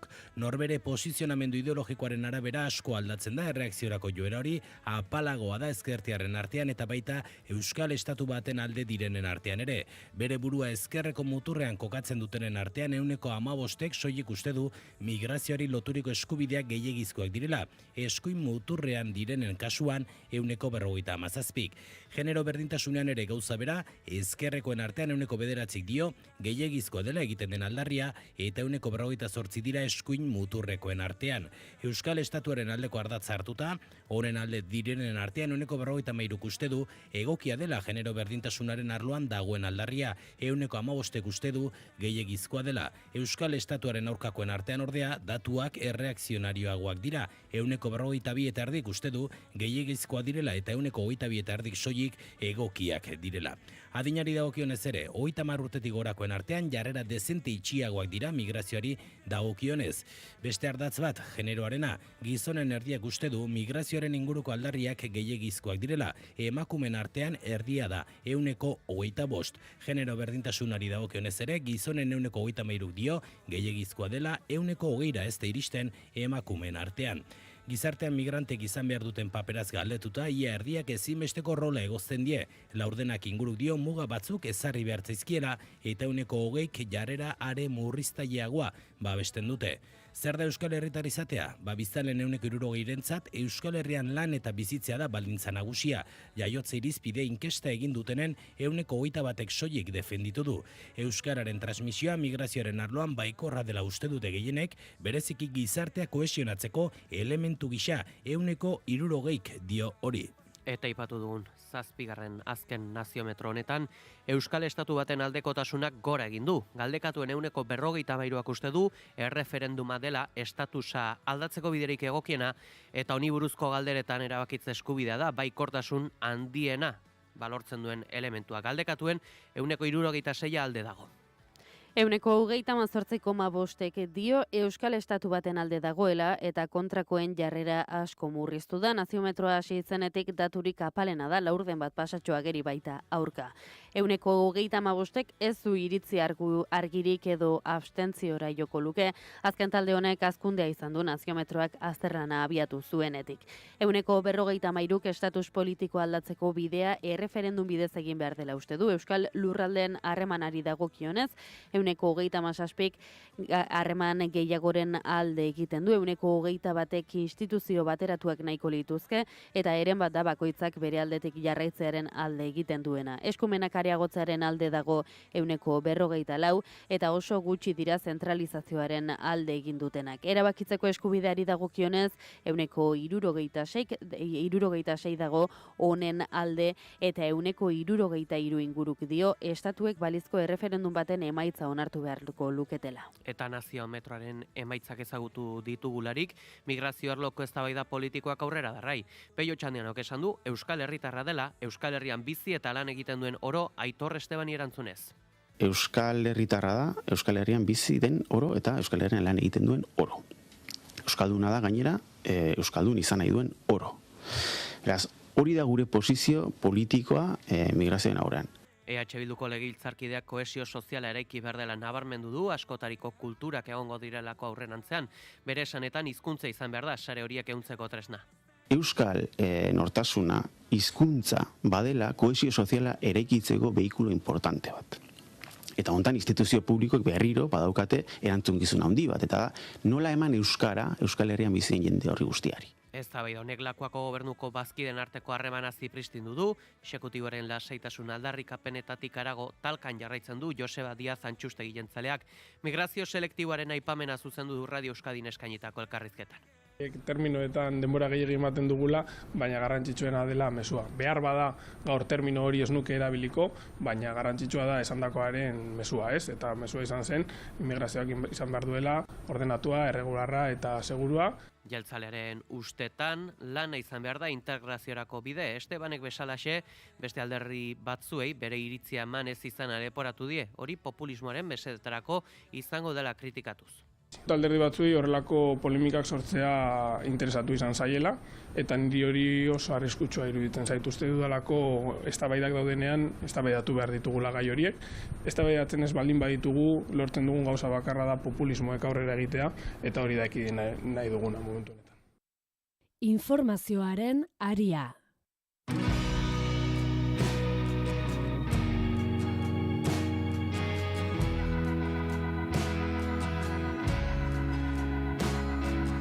Goizeko 8:13 nazioartera begira jarri berra dugu, izan ere Israel Gazako eskolak bombardatzen eta erretzen darrai. Hamasek su-etena bideratuko luken akordiorako aukerak daudela aipatu arren. 30 hildako eta 100 zauritu egon dira Fahmi al-Jarjauiko eskolan. Bideo batek guztiz agerian utzi du nola aur gazte bat su artean zebilen, bere burua salbatu nahian. Sua itzali eta hondakinak kendu ostean, su hartu ala zanpatuak gelditu diren pertsonen gorpuzkiak topatu dituzte. Eskolaren babespean zeuden errefuxiatuek kontatu dute misilak gaueko ordu batean jaurti dutela lotan zeuden bitartean. Anabasa nabarmena izan da. Ies eginen zebiltzan lehen biktimak kea eta hautsak itota hil dira. Eskolako erasotik arago, Israelek 60 lagun hil ditu gauerdia heldu aurretik, hauetako 10 eraikin bat babesleku zuten kanpindendaren gainean erori denean eta 19 misil baten ondorioz. Erasoa bukatu gabe, indar israeldarrek beste ebakuazio bat agindu bat ezarri dute, zerrendako hegoaldean aurreikuspenik gabeko erasoa hastear dagoelako. Negoziazioi dagokienez, Hamasek azaldu du Ameriketako Estatu Batuek eginiko proposamen berri bat onartu dutela. Honen arabera 60 eguneko su-etena ezarriko litzateke. Hala ere, Ipar Amerikarrek eta Israeldarrek proposamen hau ukatu egin dute. Eta bertan Palestinan jarraitu beharra dugu, izan ere Ben-Gvir eriotza arabiarrei lelopean ikusi ahal izan dugu, sionista honek Jerusalengo eguna zuzendu duelarik. Hamarnaka gazte israeldar, merkatari palestinarrak, ibiltariak eta giza eskubideen aldeko ekintzaileak erasotu dituzte. Ekimen honen bitarte Siriaren okupazio ospatu dute sionistek. Lehen lerroan joan da Itamar Ben-Gvir, segurtasun ministroa. Harrotasunez aldarrikatu du berriro sartu dela mezkiten zabalgunean eta palestinarrek behar duten gauza bakarra buruan bala bat dela esan du. Eta hori adierazita laguntza ere bada garrantzitsua Gazarentzat, izan ere dimisioa aurkeztu du Ameriketako Estatu Batuek Gazan laguntza banatzeko sortu berri duten fundazioko zuzendariak. Nazio Batuen erakundeak zein gobernuz kanpoko erakundek Israelekin lan egitea egotzi diote. Jake Woody fundazioaren sorrera palestinarrak alde egitera edo hiltzera behartzeko laguntza kontrolatzeko Israelek duen planaren parte da eta bere zuzendariak ere ez du inplikatu nahi izan. Gutzeka azaldu duenez ez dago argi Gazari laguntzeko erakundearen plana implementatzea posible denik eta aldi berean gizatasun, neutraltasun, inpartzialtasun eta independentzia printzipio humanitarioak zorrotza errespetatzea.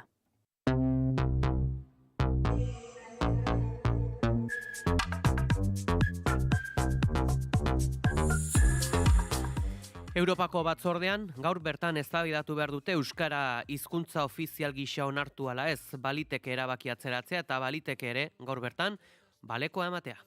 Euskararen aitortzean urrats berria izan daiteke Europako batzordearen onespena, batasuneko beste hizkuntzen pareko trataera izatea ekarreko lukeelako. Alderdi soberanisten eskakizunez, Espainiako gobernuari da sustatzen aldaketa Europan, eta egitasmoak aurrera egiteko modua izan dezakera dio Moncloak. Félix Bolaños, presidentzia ministroa. El gobierno de España está trabajando intensamente y a todos los niveles para que mañana el catalán y el resto de lenguas oficiales sean también oficiales en el seno de la Unión Europea. Oztopo nagusia PP izan daiteke onarpen horrentzat euren posizia ez du argitu alderdiaren Espainiako bozeramale lanetan ari den Borja Sémper Donostiarrak, baina beharrezko ez den eztabaida dela dio. Lo que sí le puedo decir es que el Partido Popular quiere más a las lenguas oficiales que Pedro Sánchez porque nosotros no las utilizamos políticamente y no las manoseamos. El mayor ataque que le está haciendo al catalán es el que está haciendo Pedro Sánchez, generando una incertidumbre y un debate innecesario.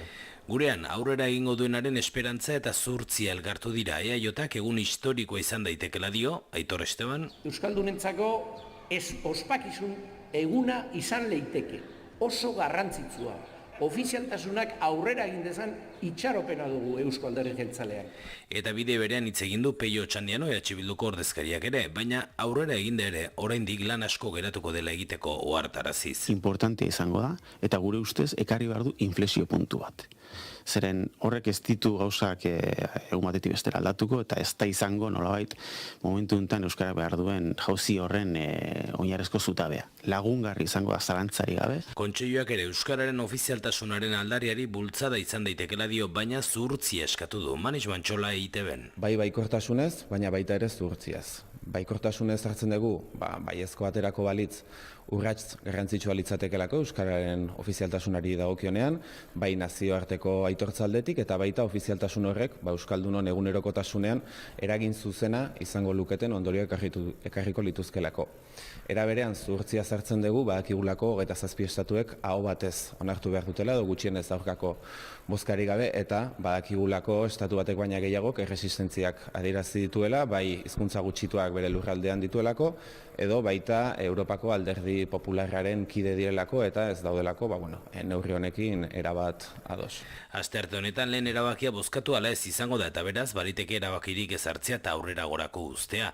Euskararen, galizieraren eta katalanaren ofizialtasuna da Europako batzordeak aztergai izango duena.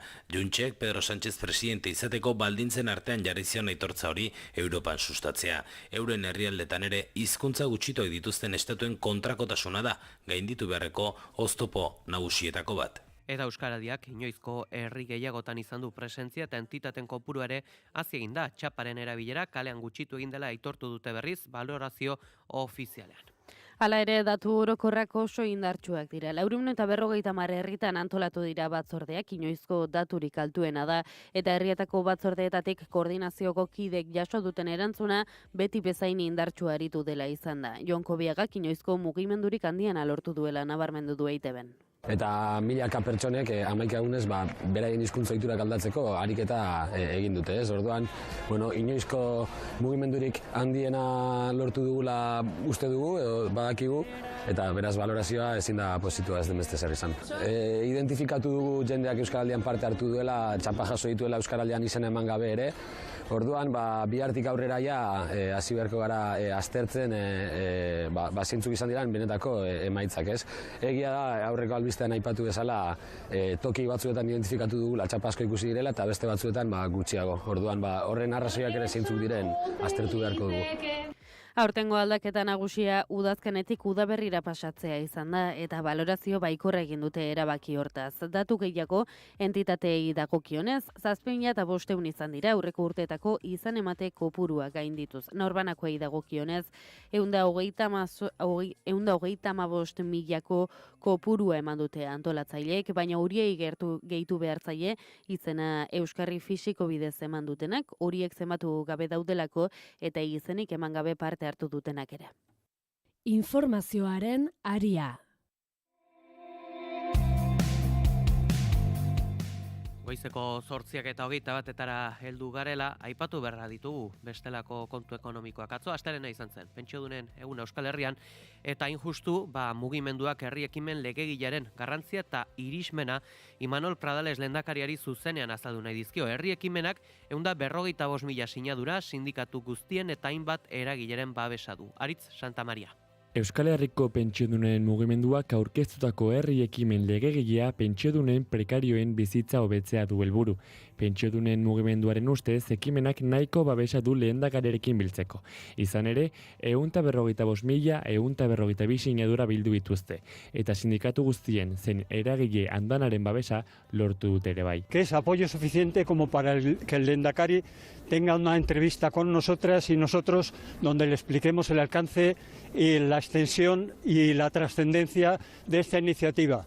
Mugimenduaren bozeramaileek argiki esan dute iruzurra izango litzatekeela herri ekimen legegilea kontuan ezartzea. Consideraríamos un fraude sin paliativos el que una iniciativa que exige un trámite largo y complejo y que ha sido apoyada no solo por 145.000 personas, sino también por todos los sindicatos del País Vasco sin excepción, por cientos de organizaciones sociales y de organizaciones feministas, por más de 289 personas relevantes en todos los ámbitos y por miles y miles de apoyos, no puede permitirse que decaiga y que no se tramite en el Parlamento Vasco. 100.000 pentsiodunengan, tartean 75.000 emakumengan, eragina izan dezakeen ekimen hau Gasteizko Parlamentuko 3 taldek babestu dutela gogorarazi dute. Alegia, EH Bilduk, Sumarrek eta PPek ekimena aintzat hartzearen alde bozkatu dutela gogorarazi dute. Gobernua osatzen duten bitaldeak falta direla deitoratu dute bozeramaileek eta horregatik lehendakariarekin eta lehendakari ordearekin bilera eskatu dute. Lan istripu baten ondorioz, 50 urteko Kalahorrako gizon bat hilda Andosian, karga astun bat gainean erori zaio eta larrialdi zerbitzuek ezin izan dute zer egin. Lab sindikatuak lan segurtasuneko araudia ez dela betetzen salatu du eta gutxienez Nafarroan 13 lan heriotza zenbatu ditu sindikatu abertzaleak. Euskal Herrian oro har 21 dira lan istripu baten ondorioz hil direnak aurten. Elak bere aldetik kasu ikertzeko eskatu du sindikatuaren esanetan araudia beteko balitz heriotza hauek ekidingo lirateke. Eta UGT sindikatuak neurri efektiboak eta anbiziotsuak hartzeko garaia dela aldarrikatu du. Eta bestalde, auzi bat ere aipatu beharra dugu izan ere, ELA sindikatuak Guardian enpresa salatu du, Laudioko Autoglas enpresaren itxiera dela eta sindikatuak plantillaren aurkako delituak gauzatu ote diren ikertza eskatu du. Azaldu dutenez, Autoglas enpresa partner kapitali saldu zion Guardianek 2020an. Salmenta honek enpresaren itxiera eragin zuen, sindikatuek dio enpresa ixteko helburu zuzena zuela salmenta honek. Fiskaltzak zehaztu du salmenta Guardian enpresa kaleratzearen erantzukizun ekonomiko, laboral eta zibiletatik salbuesteko gauzatu zela. Elak gogora ekarri du, salmentak Lakuako gobernuaren babesa izan zuela. Eta aipatuko dugu baitaren nola ez lab sindikatuak Nafarroako industriarako foru legeak enpresarien alde egiten duela salatu du.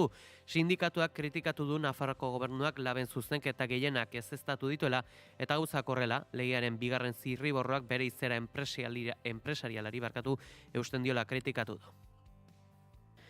Nafarroko gobernuak lan baldintzak hobetzeko zuzenketak arbuiatu dituela ere nabarmendu du Labek. Etorkizun hurbilak marrazten duen ezjakintasunari aurre egiteko, sindikatuak 60 zuzenketa aurkeztu ditu industria eta gehiengoaren interesa zentroan jartzeko. Nafarroako industria defendatzeko eta duintzeko nahitaezkoak diren gaiak albo batera utzi ditu. Edo beste modu batera esan da, Nafarroko gobernuak bere garaian UPN-eko gobernuak abandonatu zuen industria politika berreskuratu gabe jarraitzen du. Beste sindikatuen utzikeria ere salatu dute eta enpresari berekoeien aurrean deusez egin izana leporatu die. Patronalak ez duela konpromezurik hartu nahi azpimarratu dute, batik bat trantsizio ekologikoaren prozesuan. Eztabaidatzeko erakutsi duten jarrera ere jomugan jarri du Labek.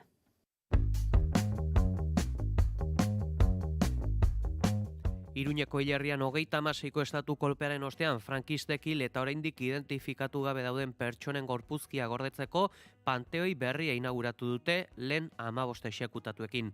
Dagokien aitortza egiten hasteko bidea dela nabarmendu du Joseba Siron alkateak. Zor morala zen behar demokratikoa.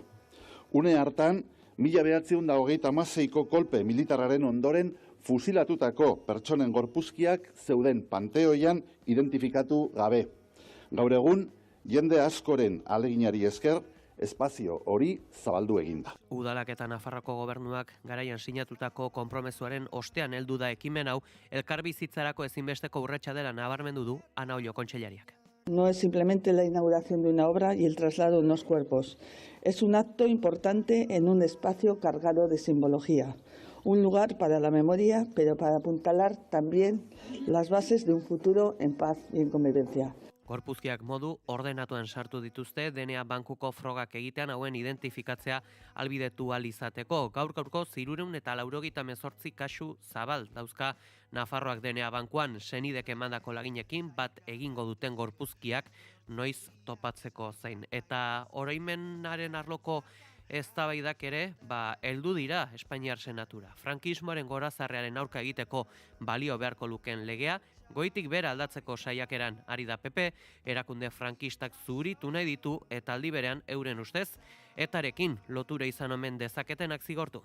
Espainiako Kongresuak onartu zuen erakunde frankistak disolbatzeko legea senatura iritsi da. Ganbera honetan gehiengoa Partido Popularrak du eta legearen izaera bera aldatzeko baliatzen ari da indar korrelazio hori. Konstituzio batzordea izan dute aztergai astelehen honetan eta elkartzeko eskubidea urratzen duela argudiatuta goitik bera aldatu dute legea PPek eta UPNek. Senatuko legelarien txosten bat eskuan Kongresuak onartu zuen legea konstituzioaren aurkakoa dela diote eskuindarrek eta emendakin bidez zikor kodea aldatzea proposatu dute legez kanpoko elkartze kasu berri bat gehituz. Frankismoaren apologia kentzen du aipu zehatzetik eta horren ordez violentziaren nolabaiteko sustapen bat aipatzea nahi luke. Testuan ez da eta aipatzen, baina aldaketa defenditu dutenen artean agertu da Maria Caballero, UPNren senataria.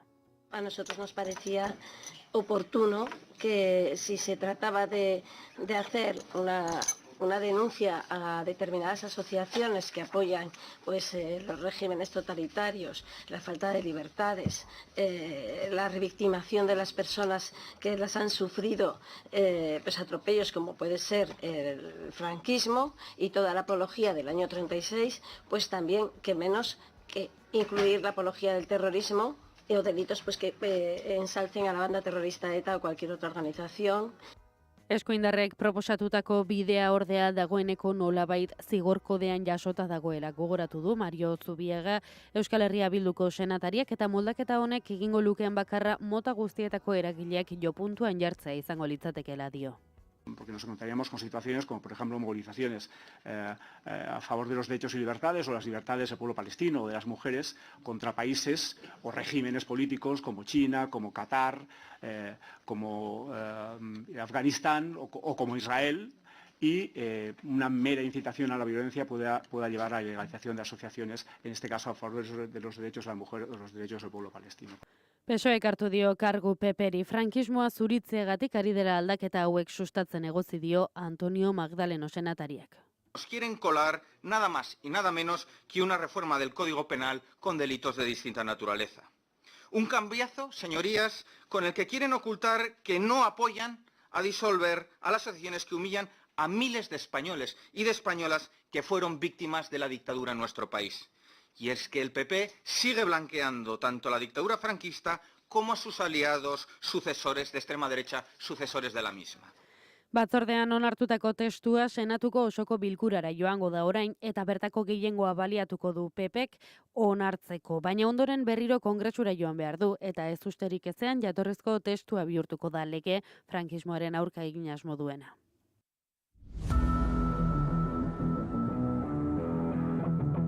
Kirol aria, naiz irratian.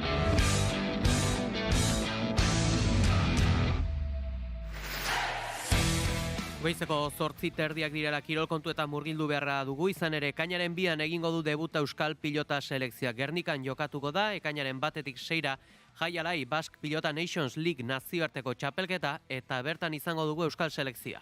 Bilboko Bizkaia frontoian izan den aurkezpenean erakunde sustatzaile nagusiek hartu dute parte. Bai erakundeetako ordezkariek eta baita kiroletakoek ere hitzordu honen izaera historikoa azpimarratu dute. Jose Mari Mitxelena, Euskadiko Euskal Pilota Federazioko presidentea.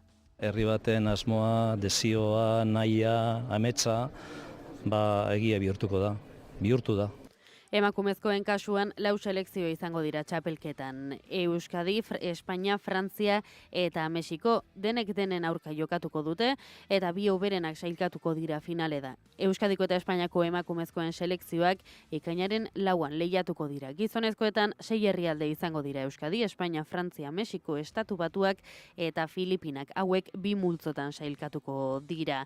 Ligilaren ondoren ataldeko lehenengoak betaldearen bigarrenaren aurka eta betaldeko lehenengoak ataldeko bigarrenaren aurka jokatuko dute final aurrekoa eta irabazleen artean finala ekainaren 6an izango da. Partidak 15eko 2 setera izango dira eta berdinketa baldin badago 10 puntuko 3. set batean desegingo da berdinketa. Euskal talde honako hauek osatuko dute. Aritz Erkiaga, Imanol López, Einaut Urreisti, Unai Lekerikabe askoa, Elaiago Genola, Elena Barrenetxea, Maia Goikoetxea eta Maialen Aldazabal. Eta atzera kontaketa abian da pilotaren egun handirako igandean izango dira aurrez aurre Jokin Altuna eta Iñaki Artola. Naiz irratiak zuzenean eskaineko dizue igandean buruz-buruko finala. Aste honetan finalisten hitzak entzuteko egunak dira. Iñaki Artola izan da gure mikrofonetara gerturatzen lehena. Pozik finalean dagoelako eta Pozik parean altuna izango duelako. Orain 4 urte ere final bera izan behar zuen. Baina Artolak min hartu eta ezin izan zuen jokatu. Igandean izango du aukera. Finalea iristea, nahi nuna, beti nahi izateuna. Kirolari guztik, baina, buruz-buruko ilusio berezie, eta gaina, berriz aurkari behan kontra eta frontoi beren eta, bai, kasi txistea ez dut esango, baina bai, zeoze xixele horreago gertatu balitz bezala, eta guztiz gogo eta bai. Egozkortasuna bide lagun izan du bere pilotari bidean. Zailtasunak ere asko izan dituelako, horren ordaina ere bada igandeko finala alegiarrarentzat. Alderdi ona ere badauke, ez da, hortan, ez txitze hortan, eta helburu bat jarri, eta seitze hortan, eta bai, hau, 20 urtekin lortzen itxun garaipenak inda, enun hainbeste sensazio izaten ez da, dena oso perez etorren, oso etzien lanan emaitza, inolaz ere, baina oain aldiz pixka bai, ez da, ez lana edo behintzak konstantzi baten, eta bai, lan baten emaitza diela esango nuke. Bai, irratia, puntu naiz. Puntu eusen entzun dezakezu Artolari egindako elkarrizketa osoa, edo gara egunkarian bertan irakurri nahi izan ez gero. Bestalde, kirol kontuekin amaitzeko esango dugu, Mendietxe Museoak beste pauso bat emango duela bisitariak alpinismoa sentitu dezan. Alex Txikonek azaldu duenez, espedizioen egoera errealak islatu dituen gunea sortu dute. Iglu ermita ala babeslekuren batekin Azpeitiako konbentu zaharraren 2. solairua baliatuko dute horretarako. Halaber, Emoa Euskal Mendizaletasunaren Fundazio Museoak bere funts objektu eta ikus entzunezko materiala doaintzak emango du. Informazioaren aria.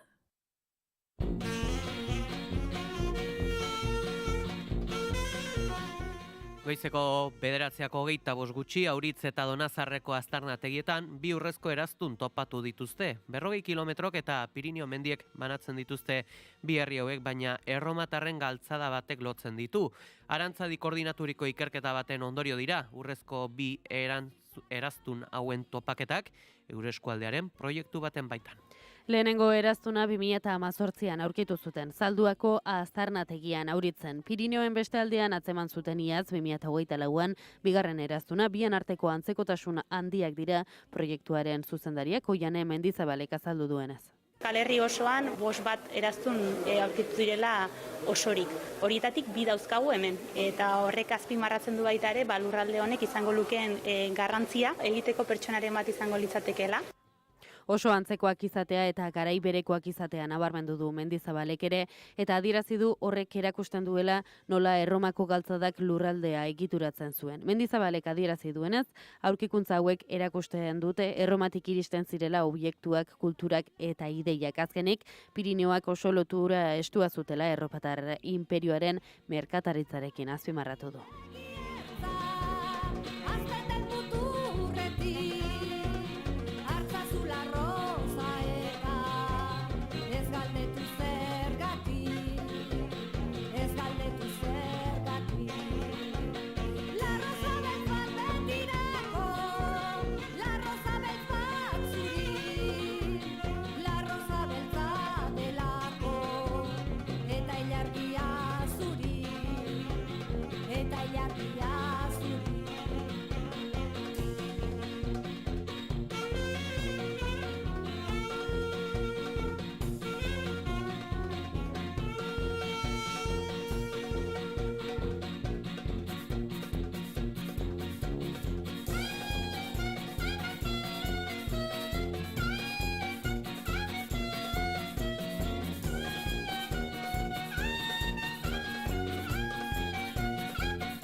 bordez, bere rutinarekin.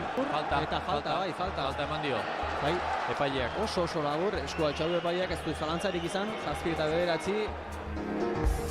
Iritsi da egun handia, buruz buruko finalaren eguna. Partida osoan markagailuan nagusi, 2 tantoko aldea besterik ez hori bai. Jokin Altuna eta Iñaki Artola aurrez aurre esku pilotaren txapel nagusiaren bila. Igande honetan, 6-etatik aurrera, Jon Garategidari eta Ibai Zabalaren analisiarekin. Buruz buruko finala, zuzenean, Naiz Irratian.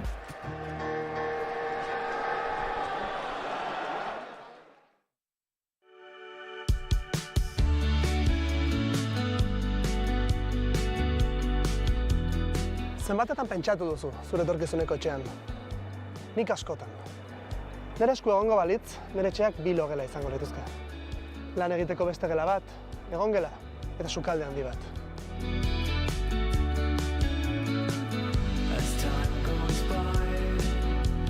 Baina egoera latza da, etxe bizitzari dagokionez. Edo hori diote. Egia esan, enaiz gaian aditua. Egun okertzen didaten gaietetik urrun mantentzeko joera izaten dut. Eta uste dut, enaizela bakarra, ezta? Baina ezin dugu horrela jarraitu. Eta horregatik erabaki dut adituen gana jotzea. Hausnarketarako tartea da hau. Pasa eta jarri eroso. Ongi etorri Lubakian podcastera.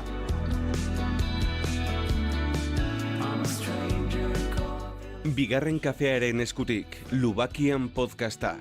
Naiz Irratia. Naiz Irratia. Aulen kontra izeneko kantu horrekin. Kontrola barkatu. Ondo izurela Iker. Hasi zara? Aspaldi ez nuela esaldi hori entzuten. Pertsona hona naiz. Endabiziko kantu honetan, ez, Aulen kontrola honetan, entzuten da gitarran flangerrazo bat. Feiserra. Feiserra da? Bai, ez duzu ondo egin zure lana. Bera gustatzen zait. Hemen ikasi egiten dugu. Zein da flangerraren eta feiserraren arteko desberdintasuna? Nik feiserra dutela. Oso antzekoa. Bai, efektu antzekoak dire, baina, ez dakit zehazki zein den, ze badut inguruan lagun frikiren bat, Xabiron izena duena. Ordunen ere, jotze duna, tardezka. Tardezka, ordunen jotze, monok ezin duenean Xabino tortzen da. Eta berak esango, erantzungo lizuke zer den, baina nik. Bestela YouTubeen, Ego Amerikarren batek ziur nago erantzuna dakala horretarako. Sakonegiak dira Euskal Entzule medioa ulertzeko. Orduan, jarri lerropare bat eta listo. Medioak. Ez da... Ergatiboa. Egia da. Bai, barkatu. Jode, ez dut euskarako... Gauza bat aitortu behar. Oso ona. Gauza bat aitortu behar. Karo, Bizkaian izan nintzen bizitzen eta horrek ez du balio. Gauza bat aitortuko ez dut. Iaz, Gazteako C2 maila eskuratu nuen eta... Gazteako? Gazteleakoa. Gazteako. Gazteako C2 maila eskuratu nuen eta euskarakoa ez. Hortaz, oaingoz, euskarakoa lortu arte puto español de mierda. Naiz Irratian hitz egiteko entzun egiten dugu.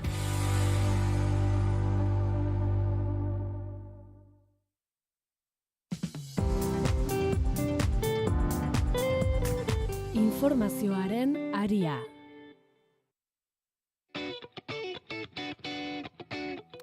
Goizeko 9:00 gutxi pasata aldu zaigu analisi mailari heltzeko unea eta goiz honetan zuzendaria maila izango dugu.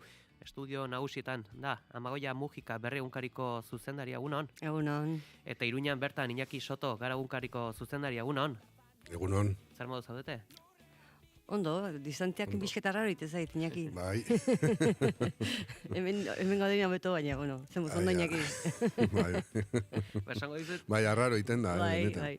Distantziaren nahi baino noikoagoa izaten da gure etxa, baino bereziki zuen analisi maila horregatik ere bere izten da. Guztiz presentziala izaten delako, Ainhoa Jauregi ere izaten dugula, urrengoan bera izango dugu, ekaineko lehenengo saioan, baina arira jonez esango dugu Euskal Herrian jarrera, erreakzionarioen gorakada antzeman duela 7. naziometroak. 3 herritarretatik 2 uste du igoera hau egon dela eta gehienek joera hau ikusi dute beraien bueltan. Ezkerra eskuin ardatz ideologikoa, gakoa da genero berdintasun ala migrazioa bezalako esperroetan. Jon Telleria. Migrazioaren eta genero berdintasunaren arloan antzematen da erreakzio hori naziometroaren lanaren arabera nabarmena da lehenaren kasuan. Euskal biztanleen 76 uste du jarrera erreakzionarioak hasi egin direla 47. Gainera, bere gertuko ingurunean antzemandu joera hori. Migrazioari eta kultura aniztasunari dagokion eremuan antzemandu erreakzioa 71. Genero berdintasunaren arloan 33. Norbere posizionamendu ideologikoaren arabera asko aldatzen da erreakziorako joera hori, apalagoa da ezkertiarren artean eta baita Euskal Estatu baten alde direnen artean ere. Bere burua ezkerreko muturrean kokatzen dutenen artean 15% soilik uste du migrazioari loturiko eskubideak gehiegizkoak direla. Eskuin muturrean direnen kasuan 47. Genero berdintasunean ere gauza bera, ezkerrekoen artean 9% dio gehiegizkoa dela egiten den aldarria eta 48% dira eskuin muturrekoen artean. Euskal Estatuaren aldeko ardatza hartuta, honen alde direnen artean 53 uste du egokia dela genero berdintasunaren arloan dagoen aldarria, 15% uste du gehiegizkoa dela. Euskal Estatuaren aurkakoen artean ordea datuak erreakzionarioagoak dira, 42% uste du gehiegizkoa direla eta 22% soilik egokiak direla. Adinari dagokionez ere, 30 urtetik gorakoen artean jarrera dezente itxiagoak dira migrazioari dagokionez. Beste ardatz bat, generoarena, gizonen erdiak uste du migrazioaren inguruko aldarriak gehiegizkoak direla, emakumen artean erdia da, 25%. Genero berdintasunari dagokionez ere, gizonen 23% dio gehiegizkoa dela, 20% ez da iristen emakumen artean. Gizartean migrantek izan behar duten paperaz galdetuta, ia erdiak ezinbesteko rola egozten die. Laurdenak inguruk dio muga batzuk ezarri behartzaizkiela eta 20% jarrera are murriztaileagoa babesten dute. Zer da Euskal Herritar izatea? Biztanleen 70%rentzat Euskal Herrian lan eta bizitzea da baldintza nagusia. Jaiotze irizpide inkesta egin dutenen 21% soilik defenditu du. Euskararen transmisioa migrazioaren arloan baikorra dela uste dute gehienek, bereziki gizartea kohesionatzeko elementu gisa 60% dio hori. Entzun berri dugun datu hauetan gehiago murgiltzeko ere gurekin da Maren Dominguez, soziologa eta Telesforum Monzon elabeko proiektu koordinatzaile. Egunon. Kaixo, egunon. Arreta deitzen du lerroburuak, 3 herritarretatik 2 uste dute igo egin direla jarrera erreakzionarioak Euskal Herrian. Halakorik espero zenuten? Bai, egia esan ez da sorpresa bat izan, mundu mailan dagoen joera bat da, bai eskuinak eta bai jarrera erreakzionarioak orokorrean gorako joera batean kokatzen dira eta espero genuen hemen ere horrelako tendentziak egotea. Gero interesgarria da, begiratzea xe, norberak bere inguruan zenbateko mailan pertzebitzen duen, erdi mailako mailan, hori bai dela interesgarria begiratzea. Nahi justu hori xebera ere, pertzepzio hori batek hor jarrera reakzionarietan batekea bere burua murgiltzen duen, edo ez, edo agian pixkate esaten duen ni ez, nire ingurua bai, ez dakit, alako erantzunik topatu duzue? Nik ez dakit zehazki inkestetan zenbaterainoko olako erantzun egon diren. Imaginatzen dut baietz, beti zailagoa delako norbera kokatzea horrelako posizio, sozialki ez zain onartuak diren posizio horiek gure ganatzea edo komplikatuagoa izaten da. Orduan, nire ustez adirazgarriak dira datuak eta erakusten digute, beherantzko joera bat dagoela, eskala handitik txikira egitean, ez? Europan oso joera handia dago, 46% dio, oso neurri handian ikusten dituela, Espainia eta Frantzia mailan pixkanaka jaisten doa, Euskal Herrian 20 puntu egiten du bera, eta norberaren kasuari begiratuta, 20%ak dio guztiz, maila oso altu batean pertzebitzen duela, eta berako joera hori bada zuk aipatzen zenuenaren islada. Hor ere, zehazki, genero berdintasunaz ere galdetu duzu, eta bi gaietan aldeak ikusten dira bereziki ezkerra eta eskuinaren ardatz ideologikoa hartzen badin badugu. Nolatan, emaitza erreakzionarioagoak eskuratu dira dibertsitate kultural arloan? Egia esan, galdera hauek planteatu genitun aurrez jakin gabe ez hipotesiak denok egin ditzakegu, baino hipotesi izaten jarraituko dute. Ordan datu hauek erakutsi digute perfil batzuk edo nolabaiteko joera batzuk atera ditzakegula, esaten zenun bezala atzerritik etorri diren pertsonen eskubideen eta aniztasun kulturalaren inguruan, eskuinean edo oso eskuinean kokatzen diren politikoki diot, pertsona horiek irizten dutela gehiegizko eskubide batzuk eman zaizkiela beraiei, eta aldiz oso ezkerrean edo ezkerrean kokatzen diren pertsona horiek ez dute berdin pentsatzen edo 15% bakarrik dira gehiegizko horretara iritsi dela pentsatzen dutenak. Orduan, eskala ideologikoa iruditzen zaigu oso adierazgarria izan dela kasu honetan, eta adina eta bereziki Euskal Estatuarekiko jarreran ere hori politiko ideologiarekin ere lotuta dagoenez, bai ikusten dugu lotura batzuk edo antzekotasun batzuk aurkitu daitezkela Euskal Estatuarekiko jarrera hoietan alde daudenak, esan daiteke, esaten dutela ez dela gehiegizko eskubideak eman atzerritik etorritako pertsona hoiei, eta aldiz kontra dauden pertsona hoiek, kolektiboak edo, bai horrela pertzibitzen dutela. Justu, datu hori bera, aipatu duzuna, honetan ere sakondu nahi dugu, izan ere, galdeketa 2025ko martxoan burutu zen, hala ere ez dakit aukera izan duzue zehazki Euskal Estatua nahi dutenen erreakzionariotasun maila neurtzeko denboran zehar? Ez, egia esan, Euskal Estatuarekiko jarrera neurketa guztietan galdetu dugu, baina posizio erreakzionarioei buruz, hau da galdeketa bakarra. Orduan bakarrik esan dezakegu honetan zer atera den, eta ez den dugu bilakaera bat edo aztertu oraingoz. Bai, interesgarri izan daiteke aurrera begira horrelako tendentziak aztertzea.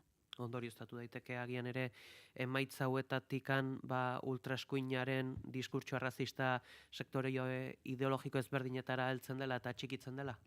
Izan daiteke, bai, horrelako diskurtso errex, banal, eta irensteko agian nahi gabean iristen zaizkigu sare sozialen bitartez, telebista, kate ezberdinen bitartez, eta normala da, ideologia politiko bat edo beste izan, horren besteko input izan da, azkenean tendentzia horiek agian ez dituzu zure egingo, baina bai, kutsadatze prozesu bat jasan dezakezula. Hain zuzen baita ere deigarriare izan da, naziometro aurkeztu izana, arlo politikoan ere migrazioaren bueltan, eztabaida betean dagoenean ere, ezakit? Bai, izan da kasualidadea guztiz, ze guk gaia erabaki genuen iazko azaroan, naziometroaren jardunaldiak egiteitugu beti udazkenean, eta pentsatu genuen, urrengo neurketa honen inguruan egin behar dugu.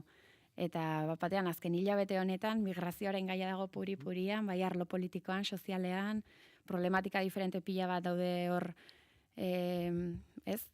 egunerokoan saltxan, eta ikusten dugu bete-betean jodegula eta gure datuek asko lagundu dezaketela oraingo momentu honetan. Hor ere beti bezala estatusari buruz ere galdetu duzue, horre galdekatuen 76ak erabakitza eskubidaren alde egin du, eta 43a erreferendumaren aldoe. Honetan galdetu beharra dizut, joera azkeneko naziometroekin alderatuta zer gertatu den 2 parametro hauetan. Bai, hemen parametro hauetan kuriosoa da, ikusi dugu nolabaiteko Euskal Estatuarekiko posizioak nahiko egonkor daude bai alde eta kontrakoak, gora bera batzuk dituzte, aipatu beharra dago aldekotasunak pixka bat gora egin duela azken neurketa hauetan, puntu batzuk gora, baino aipagarria da ez dakit edo erantzun nahi ez duten pertsona hoien sektorea nahiko handia dela orain. Esan daiteke Euskal Jendartearen eren bat ia hor kokatzen dela. Orduan, bakoitzak bere posizioa du alde eta kontra, baino interesgarria izan daiteke, justo erantzun ez duten horiek zer pentsatzen duten jakitea, eta aztertzea, horratzean zergatik dagoen Eta bereziki alderdi politikoi ere, akaso horiek izan daitezke beraientzako sektore potentzialak. Guztiz. Murgilduko gara ipagaietan, Iñaki eta Magoiarekin ere, ez dakit galdera da berdina ekarri beharra dugu. Ezakit, esango zenukete ultraeskuinaren diskurtso arrazista sektorio ideologiko ezberdinetan itxasten dela, Amagoia? Bai, sartzen zaigu, nahi eta ez, baina nik uste jakin eta datuen arabera eta ikusten da, sektore batzuetan gehiago sartzen dela beste batzuetan, baina hemen ez dugu aipatu, baina niretzate datu egiten interesgarria da, ezker eskuin bai, egiten den aldera bai, baina gero adinaren araberakoa ere, zebetik esaten da, orain gazteak erreakzionarioagoak diala, baina datu egiten ikusten denez ez da, baizik eta gizonak dira erreakzionarioagoak. Orduan nik uste hori kontutan hartu beharko litzatekeela, eta gizonen kasuan, bai eskuin muturrak, bidaltze dituen mezu horiek, genero berdintasunaren inguruan nik uste hori bada, sartzen nahi dela, ez? Eta sartzen nahi da, nahi deigarri egiten zait esatea, gehiegizko eskubideak lortu ditugula, ez?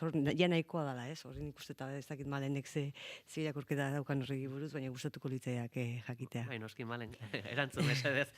Bai, ez, egia esan datuak oraindik maskatu beharra ditute, baina bai, lehen aipatzen nuen perfil bat edo atera daitekela, eta Amagoiak aipatu du posizio erreakzionarioena aurkeztu dute gizon, eskuin ideologiko edo oso muturrekoek, eta ez hain gazteek, 30, 45 adin bueltakoek, posizio erreakzionarioagoa daukate gazteagoek baino. Eta genero berdintasunaren inguruan, datu pila ditut eta nastuko nez begiratzen baditut, baina memoriz egingo dut, berdintasunaren arloan lortu diren eskubideen inguruan jarrera erreakzionarioagoa agertu dute ez hain gazteek.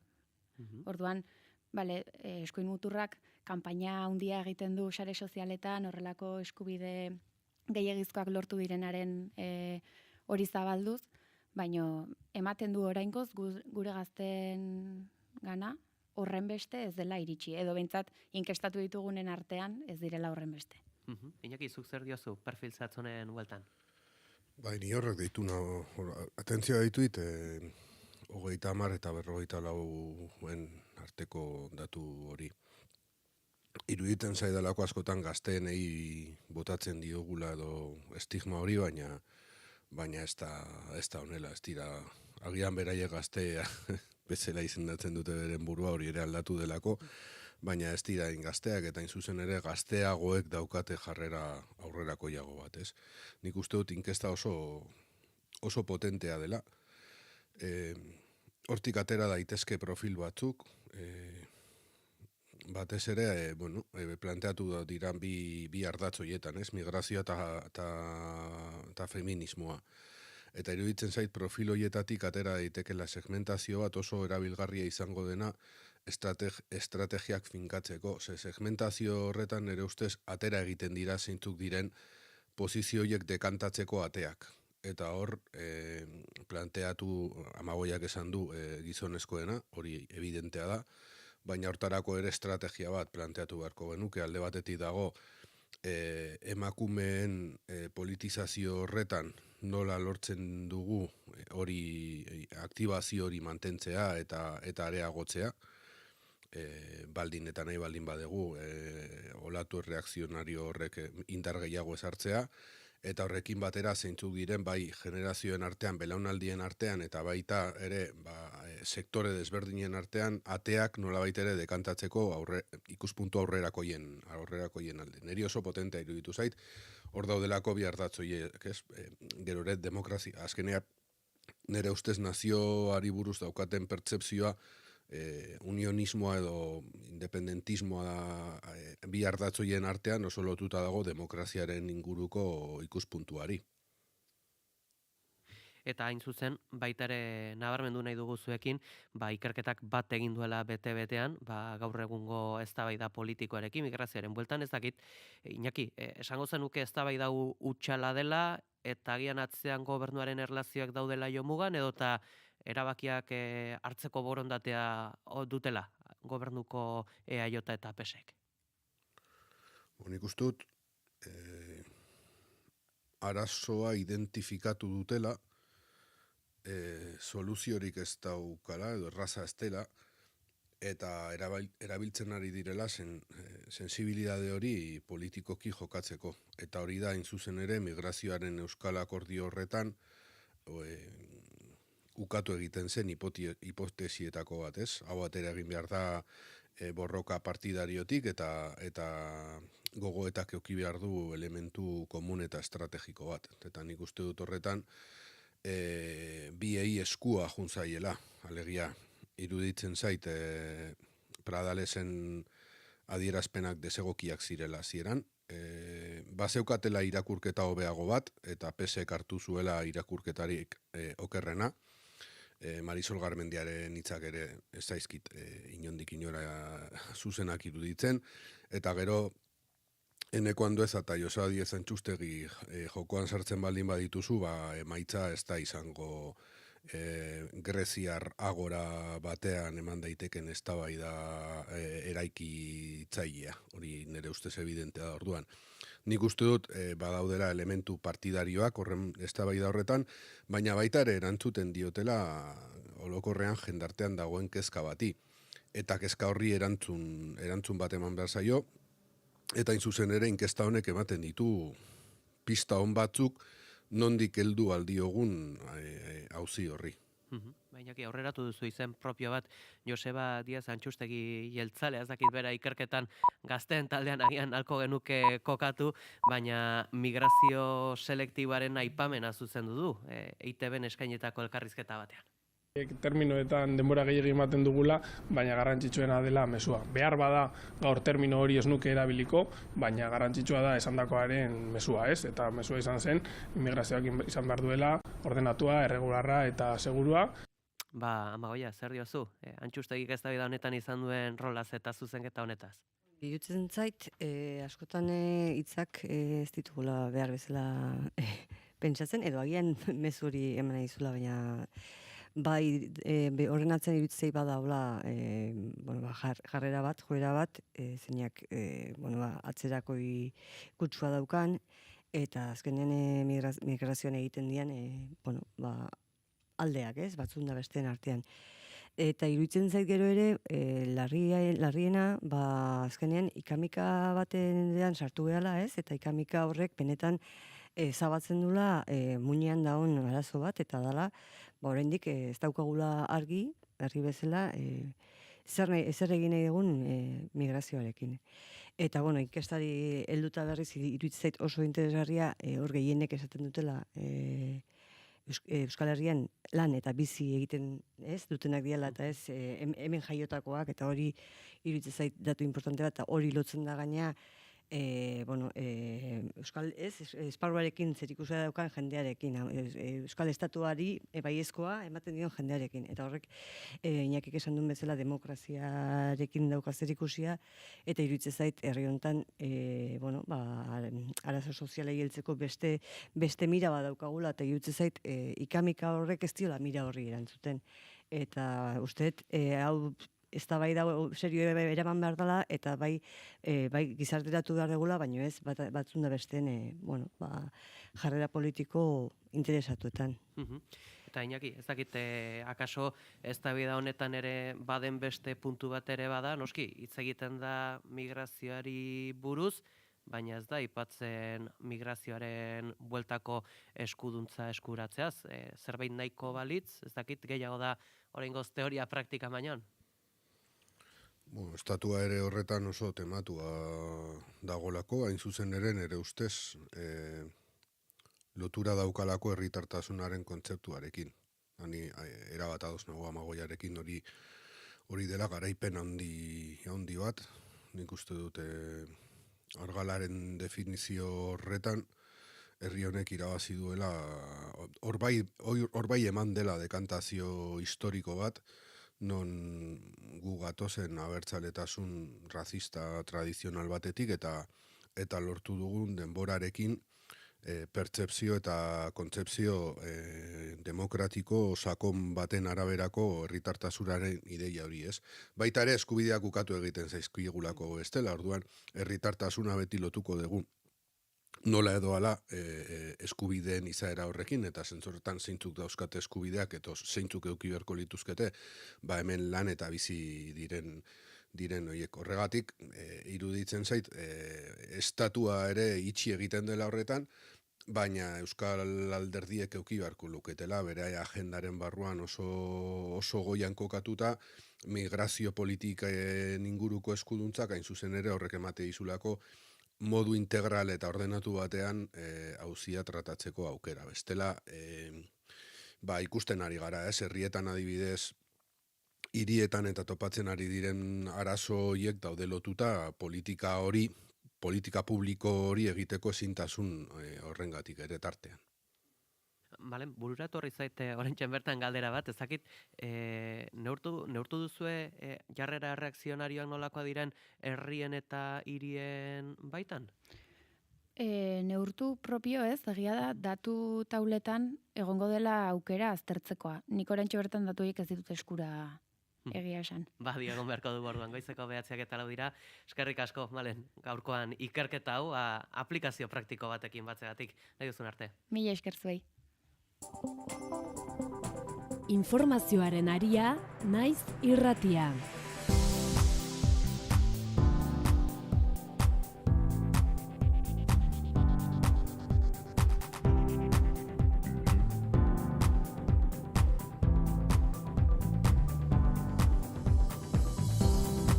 Goizeko 9:04 dira. 50 urteko mendizale iruindar bat hilda asteburu honetan Hueskako Pirinioetan. Zaloa Badiola, egunon. Egunon Peia eta egunon entzuleok, etxera itzuli etzela eta familiak eman zuen abisua, eta Guardia Zibileko erreskate taldeko kidek astelen honetan aurkitu dute haren gorpua. Lehen ikerketaren arabera, erorikoa izan zuen Kulfredas mendian eta 300 metrotan behera. Amildu zen, bestalde Bilboko bi eskalatzailek zaurilarriak jasan dituzte, gaubeko korridurean, Bignemalen 600 metroko erorita. Antza denez, izotz bloke bat mendi mazaletatik askatu zen, eta lehen mendizalea jo zuen. Honek bere erorikoan arrastaka eraman zuen bigarren alpinista, eta biak kontrolik gabe korrika hasi ziren. Taldeko 3. kidea onik atera da, arrastaka ez eramateko pioletak ainguratzea lortu baitzuen, eta bestalde Euskal Herriko artista talde batek Palestinan gertatzen ari denaren aurrean ahotsa piztu du eta nazioarteko ekimenekin bat egin du. Horrez gain, hitzez pitz izeneko musika bilduma prestatu dute, aterako duten dirua Gazan lan egiten duten gobernuz kanpoko erakunde bati emango diote. Munduko indiferentziaren isiltasun gorgarrian Gaza deusestatzen ari da, erortzen den horma bakoitzarekin istorio bat hiltzen. Itzaltzen den begirada bakoitzarekin memoria bat desagertzen. Horrela hasten da Euskal Herriko artista eta kultur eragile talde batek kaleratu duen idazkia. Gaineratu dute ahots kolektiboa piztu nahi dutela, dudarik gabe genozidioa denaren aurrean. Musika bilduma argitaratu dute, prezio librean, herri palestinarraren alde hitzez pitz izenekoa. Obra fisikoen salmenta ere antolatu dute, gertakari bat antolatze ere planteatzen ari dira dirua biltzeko. Esan bezala, bilduko den diru guztia Palestinan lan egiten duen gobernuz kanpoko erakunde bati emango diote. Hauek une honetan nabarmendu berrekoak eta egunaren nondik norakoak ere aipatuko ditugu. Iraia Kamra, egunon. Egunon, hauexek dira gaurko aurre ikuspenak. Lehenik hizkuntza ofizialtasuna eztabaidagai izango da Bruselan. Europako gai orokorren kontseilua gaurko bileran euskararen, katalanaren eta galegoaren ofizialtasunaren inguruko eztabaida izango du mahai gainean. Bestalde, Lakuako gobernu kontseiluak etxebizitza plan zuzendaria aurkeztuko dute gaurko Eusko Jaurlaritzaren gobernu bileran, Ubarretxenak eta Itsasok aurkeztuko dute etxebizitza plan zuzendari berria. Planak etxebizitza eskuragarritasuna, gazteen alokairua eta etxebizitza publikoa indartzea du helburu. ELA sindikatuak autogobernuaren inguruko irakurketa egingo du proposamen berri batekin. ELAk bere 16. Kongresu Konfederalaren testu inguruan egungo autogobernuaren egoeraren inguruko irakurketa eta estatus politiko berri baterako ebazpen proposamenak aurkeztuko ditu. Bestalde, Satxek mobilizazioa egingo du Basurtoko ospitalean. Erizainen Satxe sindikatuak protesta egingo du gaur 11:00 Bilbon, Basurtuko ospitalaren aurrean, erizainen lan baldintzak eta langile faltaren ondorioak salatuko dituzte bertan. Bestalde, ategorrietako sarraskiak gogoratuz trintxerpen plaka oroigarri bat jarriko dute. 1978ko ekainean Guardia Zibilak 2 gazte hil zituen Donostiako ategorrietan.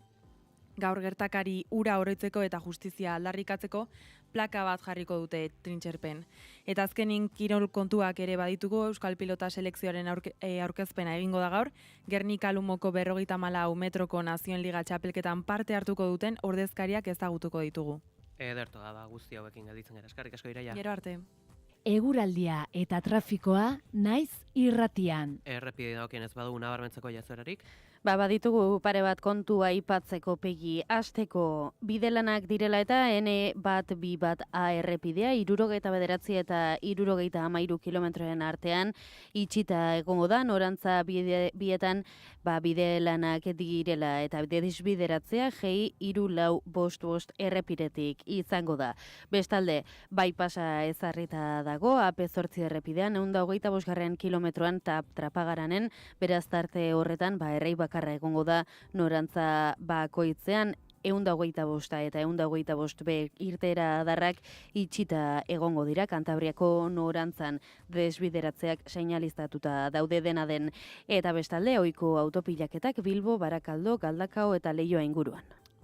Temperaturai dagokienez ere zehaztuko dugu gaurkoan goranzko joera dagoela eta xetasun guztiak Iker Ibarluzeak dauzka. Eguraldi eguzkitsu eta ederra bueltan izango dugu astearte honetan. Goizean behe-lainoa agertuko da barnealdeko bailaretan, bereziki Araba eta Nafarroa erdialdean, baina eguzkiak segituan xurgatuko ditu eta giro ederra nagusituko zaigu lurralde osoan, naiz eta goio-hodei finak ugariak izango diren eta tarteka zeruari kolore zuriska emango dioten. Arratsaldean goio-hodei finek zeruari kolore zuriska hori ematen jarraituko dute, baina eguraldi eguzkitsu eta ederrazko zatu halko da lurralde osoan eguna amaitu bitarte. Haizeak goizean aldakor eta ahul joko du, kostaldean hego ukitu batekin, arratsaldean iparraldera egin eta zertxoet bizituko da bereziki lurraldaren hegoaldean, temperatura minimoak desente jaitsiko dira, 5 eta 12 gradu bitartean arendituz, maximoak aldiz gora ingo dute zertxoet bada ere, Kantauriar isurialdean 19 eta 22 gradu bitartean errendituko dira, eta ego isurialdean 22 eta 28 gradu bitartean, temperaturarik freskoenak kostaldean emango dira, altuenak aldiz, Erriberan.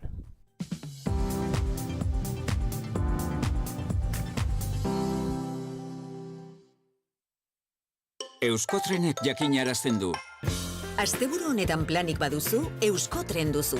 Gaueko zerbitzu bereziak larun batetan, kezkarik gabe gozatzeko. Informa zaitez ordutegiei buruz Euskotrenen webgunean edo gure aplikazioan. Egin bat mugikortasun jasangarriarekin. Euskotren, Eusko Jaurlaritza.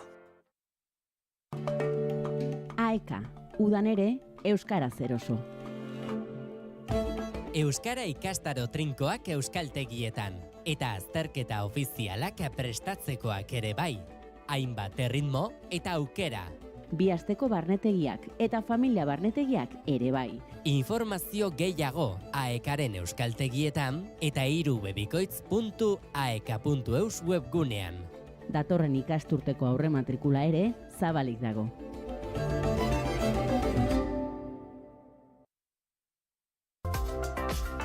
Kultura eta hizkuntza politika sailak hizkuntza politikarako sailburu ordetzak diruz lagundua.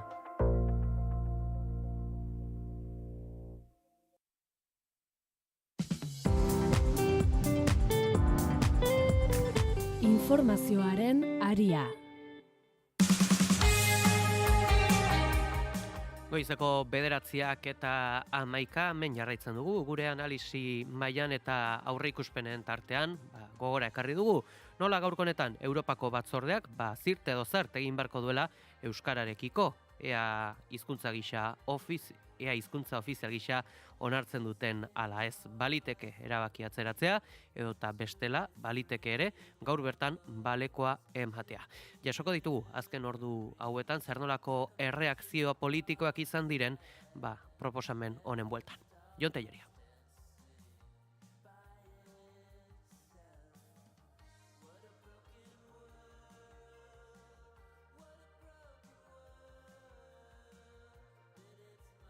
Euskararen aitortzean urrats berria izan daiteke Europako batzordearen onespena, batasuneko beste hizkuntzen pareko trataera izatea ekarreko lukeelako. Alderdi soberanisten eskakizunez, Espainiako gobernuari da sustatzen aldaketa Europan, eta egitasmoak aurrera egiteko modua izan dezakera dio Moncloak. Félix Bolaños, presidentzia ministroa. El gobierno de España está trabajando intensamente y a todos los niveles para que mañana el catalán y el resto de lenguas oficiales sean también oficiales en el seno de la Unión Europea. Oztopo nagusia PP izan daiteke onarpen horrentzat euren posizioa ez du argitu alderdiaren Espainiako bozeramale lanetan ari den Borja Sémper Donostiarrak, baina beharrezko ez den eztabaida dela dio. Lo que sí le puedo decir es que el Partido Popular quiere más a las lenguas oficiales que Pedro Sánchez porque nosotros no las utilizamos políticamente y no las manoseamos. El mayor ataque que le está haciendo al catalán es el que está haciendo Pedro Sánchez, generando una incertidumbre y un debate innecesario.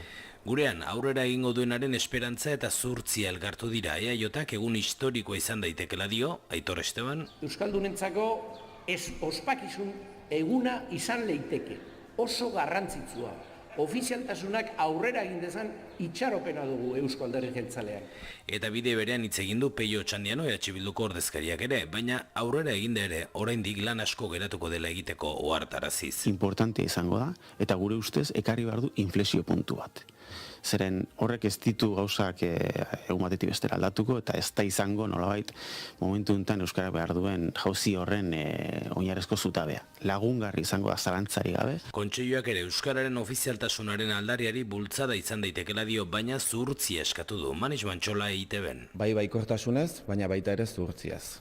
Baikortasunez hartzen dugu, baiezko aterako balitz urrats garrantzitsua litzatekelako euskararen ofizialtasunari dagokionean, bai nazioarteko aitortza aldetik eta baita ofizialtasun horrek euskaldunon egunerokotasunean eragin zuzena izango luketen ondorioak ekarriko lituzkelako. Era berean zuhurtzia sartzen dugu badakigulako 27 estatuek aho batez onartu behar dutela edo gutxienez aurkako bozkari gabe eta badakigulako estatu batek baina gehiagok erresistentziak adierazi dituela, bai hizkuntza gutxituak bere lurraldean dituelako edo baita Europako alderdi popularraren kide direlako eta ez daudelako neurri honekin erabat ados. Astearte honetan lehen erabakia bozkatu ala ez izango da eta beraz baliteke erabakirik ez hartzea eta aurrera gorako uztea. Euskararen, galizieraren eta katalanaren ofizialtasuna da Europako batzordeak aztergai izango duena. Juntsek Pedro Sánchez presidente izateko baldintzen artean jarri zion aitortza hori Europan sustatzea. Euren herrialdetan ere hizkuntza gutxituak dituzten estatuen kontrakotasuna da, gainditu beharreko oztopo nagusietako bat. Hauek, erreakzio ezberdinak, entzun dugu ere, ospakizun egun ere izan daitekela, baina niri burura ere etorri zaidana da, horre Ruperrek abesten duela, euskalduna izatean nekeza ere badela, baina ez dakit lortuko balitz ere txilaririk zorrotzenak ere segituan gogorakarriko du luke, eta zer gertatzen da Ipar Euskal Herrian, zer gertatzen da Nafarroan, ez dakit bitxia ere bada, horre Madrilen askatasunez parlamentuan hitz egin daitekela euskara eta oztopak ere badaudela, ez dakit, jakin dugu ea zein presio duzuen, edo berezik ere zer nolako temperatura nabaritzen duzuen aldarrikapen honekiko Amagoia. Iruditzen zait garrantzitsua dela, entzun ditugu, bai euskal politikariak eta bai kontseilua ere, eta kontseiluaren ildotik zuhurtzia sartu beharreko ere bai. Oso zaila, konturatzen geha, oso zaila dela aurrera egitea, eta, Europak izan beharko luke, hizkuntze aniztasuna bere egin beharko luke, bere izarearen parte bezala, behintzate paperean ala da, baina gero konturatzen geha, estatuek daukatela indarra, eta, estatuek beraien alde jokatuko dutela, eta esaten, Espainiak, Madrilek bideratutako erabaki izan da, Juntsek bultzata, hori 2023an hasitako bidea da, eta atzeratzen junda, eta gogorakarri behar dugu, hori, adibidez, Frantzia izango dela segurazki oztopoetako bat, hain zuzen ere, Frantziaren baitan euskera, eta ez bakarrik euskera, baizik eta bretainera, eta korsikera, eta barez, eta euskalako. Nire impresioa da, igual atzera daitekela. Oso zaila iruditzen zaitu 27 bat egitea, edo gutxienez ez eskorik ez ematea, baina ni kasu honetan eskorra edo gutxienez zurra banaiz dena den iruditzen zaiten da argigarria zenbat kostatzen den pixka bat aurrera egitea eta ze gutxi kostatzen den atzera egitea, eta hor, aurrera egite horri heldu behar diogunez, importanta da urratsa hau, baina ez ezagunaztu, dala itzulpengintza 3% bakarrik emango litzatekela, Europako Kontseiluan eta Parlamentuan, eta 2021arako utziko litzatekela, gero beste bide bat onartuta ere, Orduan, oraindik ere hortxe gaude. Pazientzia. Bai. Iñaki, zuk zer diozu? aipatu dut noiz bai, baina historikoki izan naiz taldeko iluna, eta orain tokatzen ari zait, behin baino gehiagotan positiboena izatea, eta orain ere izango naiz. Ulertzen dut zuhurtzia, baina zuhurtzia hori dago lotuta ze zaila den lortu nahi den hori. Ez dago aurrekaririk,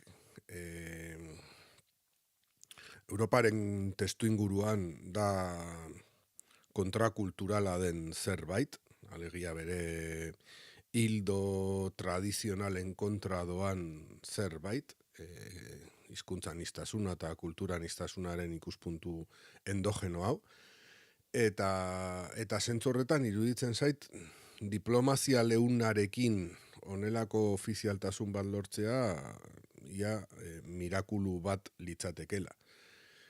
Eta zentzorretan, ni positiboa naiz, iruditzen zaidalako,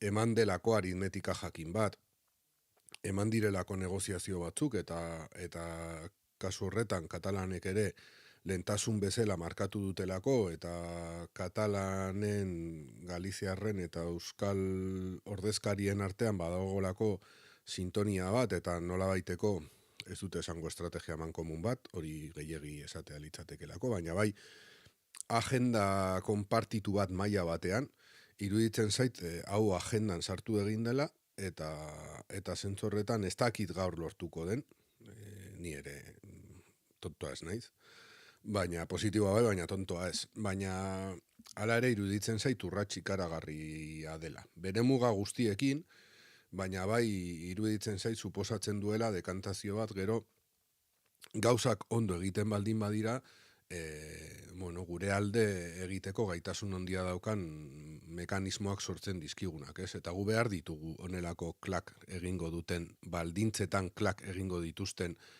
aldaketa estruktural batzuk, eta horietako bat litzateke. Badakit ere, Euskaraldia oraintxe pasa da, eta horren analizi bat egiten baldin badugu, gure arazoak oso sakonak direla eta behar degula berpentsatu estrategia, ez? Baina iruditzen zait hau oso urrats garrantzitsua izango litzatekela eta oso zaila dela.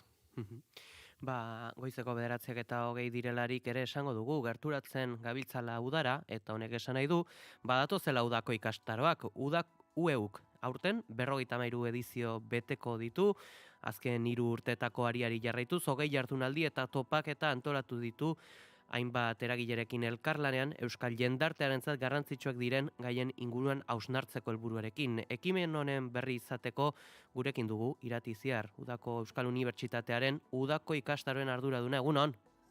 Egunon bai. Arnasgune akademiko eta euskaldunen topagune bezala definitu dituzue ikastaroak, zergaitik? Bai, begira, orain dela 3 urte, 3 ikastaldi, UEU 50 urte egin zituenean, besteak beste berpentsatu zuen arloetako bat bere udako ikastaroak izan ziren, ez? Badakigu 50 urte hauetan udako ikastaroek eboluzio handia izan dutela, garai baten sortu zirelako, orain dela 53 urte, garai eta gizarte konkretu baten, baina, esan dakoa, ekarpena euskal jendarteari egin nahi diogunez, euskal jendartearekin batera ere evoluzionatzen joan gara. Orduan, orain dela 3 ikastaldi, erabaki genuen gure udako ikastaroa 3 ardatzen inguruan mugituko zirela. Bat da jardunaldiak, ikusiko duzuen azken urtetan gure eskaintza jardunaldien bidez osatu dugu. Jardunaldiek bere formatuagatik, baitzaldiak, inguruak, aurkezpenak, parte hartze hori ere albidetzen dutelako, baina batez ere oso formatu interesgarria direlako hori, gogo eta guneak sortzeko. Eta, euskal jendartearentzat interesgarriak diren, momentuko gaiak diren horiek, elkarrekin eta lankidetzan lantzeko plaza onak direla iruditzen zaizkigu. Lankidetza aipatzen dut, oso importantea delako, UEUren DNA-an bertan daukagun ezaugarri bat dela esan daiteke, eta ikusiko duzu jardunaldiak beraiek ere elkarlanean antolatzen ditugu, hainbateko bestelako eragile eta elkartekin, ez da? Aurten adibidez, kontseiluarekin, jakin, gezki, behategia, alde, zein hizkuntzen elkartea eta abar, ez da? Beste ardatzetako bat da, komunitatea, bilgunea. Eta horretarako guretzat oso importantea da eta ezinbestekoa da aurrez aurre egotea. Jardunaldiak eta udako ikastaroak aurrez aurrekoak dira, badakigu UEU badela erreferentzia onlineko irakaskuntzan, baina gure komunitatea kilometro gutxiren inguruan daukagunez eskura eta hori trinkotzeko eta hor bertan harreman horiek sortzeko aurrez aurre egotea importantea iruditzen zaigu eta aitzaki horiek sortzen ditugu, udako ikastaroak elkarrekin bildu, gogoeta egin, baina baita, udako giro informal horretan ere, kafe elkarrekin hartu, eskaldu, eta, harreman horiek trinkotzerako bidean. Eta hirugarren hankasta, euskara, orduan, arnasgune akademiko moduan identifikatzen dugu geure burua, batez ere, udako ikastorak badirelako, euskaraz eroso eta estres linguistikorik gabe ere egoteko eta bizitzeko guneak, eta nolabait euskaraz praktikatzeko eta euskaraz bizitzeko guneak ere badirelako. Horre Euskal Herriarentzat garrantzitsuak diren gai eta eztabaidentzat gune akademiko euskaldun bat eskaintza izaten da helburua. Jakin dugu, nola arrantzatzen dituzuen Euskal Herriarentzat garrantzitsuak diren proposamen horiek? Begira, oso polita izaten da lankidetzatik bertatik datozen gaiak direlako, gehien bat. Egia da, UEU bera ere, hezkuntzako eragilea izaterakoan eta euskalgintzako eragilea izaterakoan UEUrentzat ere baditugula guretzat importanteak diren gai horiek edo euskal gizarteari ekarpenak egin nahi dizkigun gai horiek, aurten adibidez hasiera ekitaldia, erabiliko dugu, baliatuko dugu horretarako, udako ikastaro guztiek hasierako olako jardunaldi instituzionala edo izaten dutelako. Aurten aprobetxatuko dugu inguma datu baseak 25 urte beteko dituela, inguma bertan 25 urte hauetan biltzen joan gara euskaraz, mailan unibertsitario horretan ikerketan eta divulgazio zientifikoan egin dena, zer egin den eta norki egin duen jaso dugu. Baina, jardunaldi honen bidez egin nahi duguna da pauso bat aurrerago. Orain arte zer egin dugun badakigu, eta horra azterketa asko egin daitezki, baina aurrera begira non egon nahi dugu. Zer egin nahiko genuke, non daude gure hutsuneak. Euskaraz, maila unibertsitarioan akademikoan produzitzen den horretan non eragin dezakegu. Eta adibidez hori da, aurten udako ikastoren bidez UEUk egin nahi duen ekarpen nagusia izan daitekena.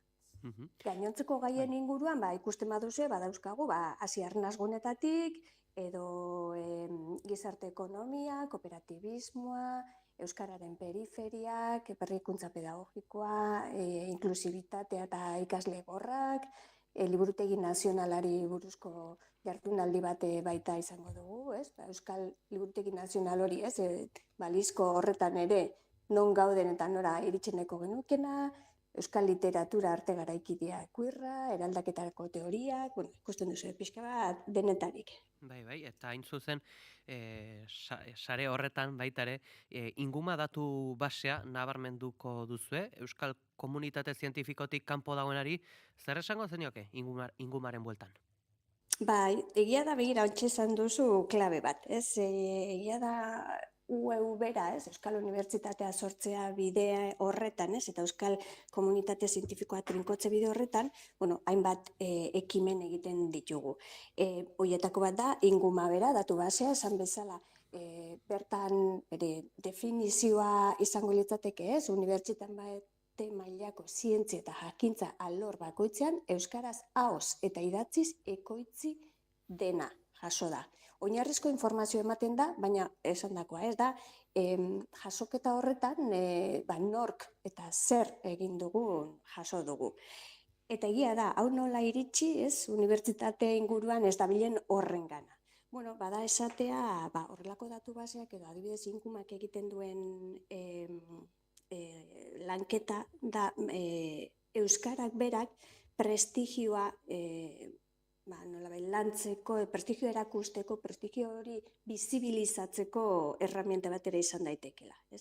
hizkuntza gutxitua den heinean, euskarak ere baditu behar ezberdinak, maila sozialetik hasita, erabilera, oraintxe bertan, euskaraldia pasatu dugu, baina, bere konkistatu beharreko guneen hoien artean, horrela sortu zen UEU bera, da unibertsitatea. Unibertsitateak berak ere ematen diolako bai euskal gizarteari, bai euskarari berari ere aurrera egiteko erremintak. Gure pentsamendua, gure ikuspegitik, gure hizkuntzan lantzeko gunea dalako unibertsitatea, eta hortik ere hizkuntza gutxituei, eta maila linguistikoan edo gainontzeko hizkuntzen mailan jartzen gaituen erreminta bat ere bada unibertsitatean, ez? Suaretek bere garaian esan zuen moduan euskara etzela gai, fisika kuantikoa egiteko, guk demostratu genuen, bere momentuan Jose Etxeberriak egin zuen moduan, euskara bai dala gai horrelako gauzak eta beste inbeste egiteko. Badira bi proposamen aski deigarriak direnak, filosofo euskaldunen bigarren bilkura edota galdera duen lerroburua. Gaur egungo Euskal Herria kolonialismoaren emaitza da, ez dakit galdera honi tiraka, ez dakit zer aurre ikusi dezakegu kurtso hauetan? Bai, begira, udako ikastoretan jardunaldien bidez lehen esan duguna, saiatzen garen momentuan dauden behar hoiei erantzuten, edo galdeiera hoiei erantzuten, erantzunetako bat izan alda horrelako gogoeta bat planteatzea, ezta? Gaur egungo Euskal Herria kolonialismoaren emaitza alda. Hau badakigu, euskal identitate, nortasun eta euskalgintzako euskal pentsamenduan inguruan esango nuke, badaudela korronte eta hildo eta pentsamendu ezberdinak, oso emankorra da gure komunitate hau, eta azken garaian ere ez kolonialismoa, ero dekolonialistatea, eta hortik ere egon dira ekarpen interesgarriak. Gaur egungo Euskal Herria edo gure nortasun, gure izaera hori aztertzeko orduan. Horraino bakarrik irakurriko dut, interesa baldin badaukazue, sartu webgunean eta ikusi islariak eta animatu ikastarora, hau bai da adibidez oso ikastaro parte hartzailea. Honetan ez dugu inolako katedrarik sortuko, baizik eta da, badaude pentsalari batzuk, tesitura horren inguruan dabiltzala lanean, eta nahi duguna da konpartitu. Etorri, entzun, eta elkarrekin norberak duen ibilbide horretatik, pentsamendu edo galdera horri erantzuten jarretuko dugu, ezta? Eta bestea, justo aipatu dudazuna, filosofoena, hori bigarren bilkura daukagu, eta kasu honetan da, filosofia edo pentsamendu munduan dabiltzan hoien bilgune bat edo bilkura bat, bigarren aldia esan bezala, antolatzen dena, eta honetan ere, beraiek filosofoek esaten digutena da, euren filosofia sailetik abiatutako jarduera da, pentsamenduaren da filosofiaren mundu honetan pertsona asko dabiltzela bai lanean, ikertzen eta bai garatzen beraien ibilbide hori, eta behar direla tarteka olako aitzaki batzuk sortu elkarrekin biltzeko eta elkarrezagutzeko egiten gabiltzan hori aurkezteko, eta batez ere lehen esan dagoa, aurrez aurre egon, bilgune hori sortu, kasu honetan 2 egun egongo dira Iruñan, goiz arratsalde, komunikazioak ere aurkeztuko dira, ikerketa horiek, abian dauden ikerketa horiek ere ezagutzeko, oinarri batzuk ere ipiniko dira, eta egia esan, 2 egun oso trinkoak izango dira, baina nik uste dut filosofoek ere eskertzen dutela aurrez aurreko patxadaz eta elkarrekin egoteko aukera hori, eta hori Iruñan izango dugu. Eta bestelako lekuetara ere helduko dira udako ikastaroak, eskaintza zabalduko delarik, aurten Tolosa, Usurbil, Bilbo edo Gasteizala Errenterian izango zarete, jakine dugu, zabalpen honek zerri erantzuten dion, akaso aipagaien tokiko kutsu ere indartu nahi da edo tokiko aplikazio praktikoak erakutsi?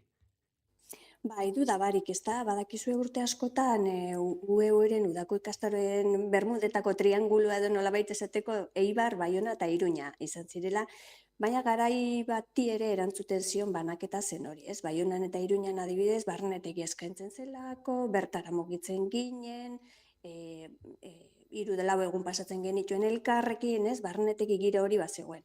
Baina jardunaldiek adibidez, ematen diguten aukera da hori, tokiko behar hoiei edo eragile ezberdinak, tokiarekin daukan lotura horri erantzuteko aukera. jardunaldiak esan bezala askoz ere malguagoak dira eta gure ustez interesgarriagoak dira baita, gure komunitate hori ere dantzan jartzeko gure kilometraje gutxi hauen artean, ez? Uraino ohituta gaudelako hartu kotxea edo autobusa edo joan ipini etorri, gizarte azkarrago horretan ere bizitzen. Orduan, Bilbon hasiera izango dugu ingumaren eta kasu honetan da, Bizkaiko Foru Aldundiak ingumako proiektua hasieratik babestu duelako, orduan importantea iruditzen zitzaigun hiriburuan izatea. Gasteizen ere, bertako Izaskun Arrue kulturgunearekin lankidetzan udako ikastaro 2 eskainiko ditugu, bat da lehen aipatutako hau kolonialismoarena, eta bestea da Euskararen periferiak eta periferia euskaldunak, esperientziak eta oinarriak, hauek ere Izaskun Arruerekin eta bere izaera kultural horrekin ere lotura daukalako. Tolosa, hemen kontseiluaren bitartez arnasgunei buruzko jardunaldia, Usurbilen badakigu, hainbat urte bagoaz hemen jakin jardunaldiak antolatzen, eta Errenterian ere, udalarekin eta teksarearekin eta badalabekin daukagun beste lankidetza bati esker, bertan izango gara. Ordan, zuk esan bezala, tokiko eragileekin, tokikotasun horrek ere, albidetzen digu, udako ikastaroak ere pixka bat mugitzen joaten. Azkenik ere informazio praktiko eskatuko dizugu, zer egin behar da ikastaroetan izena emateko? Begira, dagoeneko izen ematea zabalik dago, informazio guztia gure webgunean daukazue, ueu.eus, interesan daukan edonori zabalik dauden jardunaldiak eta ikastaroak direla, ez dugu inolako titulaziorik edo horrezagutzeatzik eskatzen parte hartzeko, ez? Nolabait esan baldintza bakarra da euskalduna izatea, eta horretan ez ere, maila ezberdinateko euskaldunak ere behar ditugu, praktikatu eta euskaraz eroso bizitzeko, eta aipatzea, matrikula presio berezi bat ere badaukatela, nahi dugulako jendea gure gana etortzea, 10 euroko matrikulako presioa daukatela, orduan, da batez ere, elkarrizketa honekin zuen interesa piztu badugu, sartu, ueu.eus, eta, ziur topatuko duzuela zuen intereseko jardunaldiren bat edo beste. Gonbito horrekin gaditzen gara, eskerrik asko Irati Ziar. Eskerrik asko zuei. Nahi duzun arte. Eta goizeko 10:25 gutxi direla elkarrizketatikan galdera bat berreskuratuko dugu, ezakit aski interesgarria iruditu zaidalako, nola, ikastaroetako bati nola deitu dioten, kolonialismoari dagokionez, topatzen duen galdera, hementxen galdetzen dute, gaur egungo Euskal Herria kolonialismoaren emaitza ote den, hori xebera galdetu beharra dute, eta pixka partekatuko dugu, zuekin ere, galdera bera hau, zakit zeira dokitzen dizu, Iñaki, zurekin hasiko gara.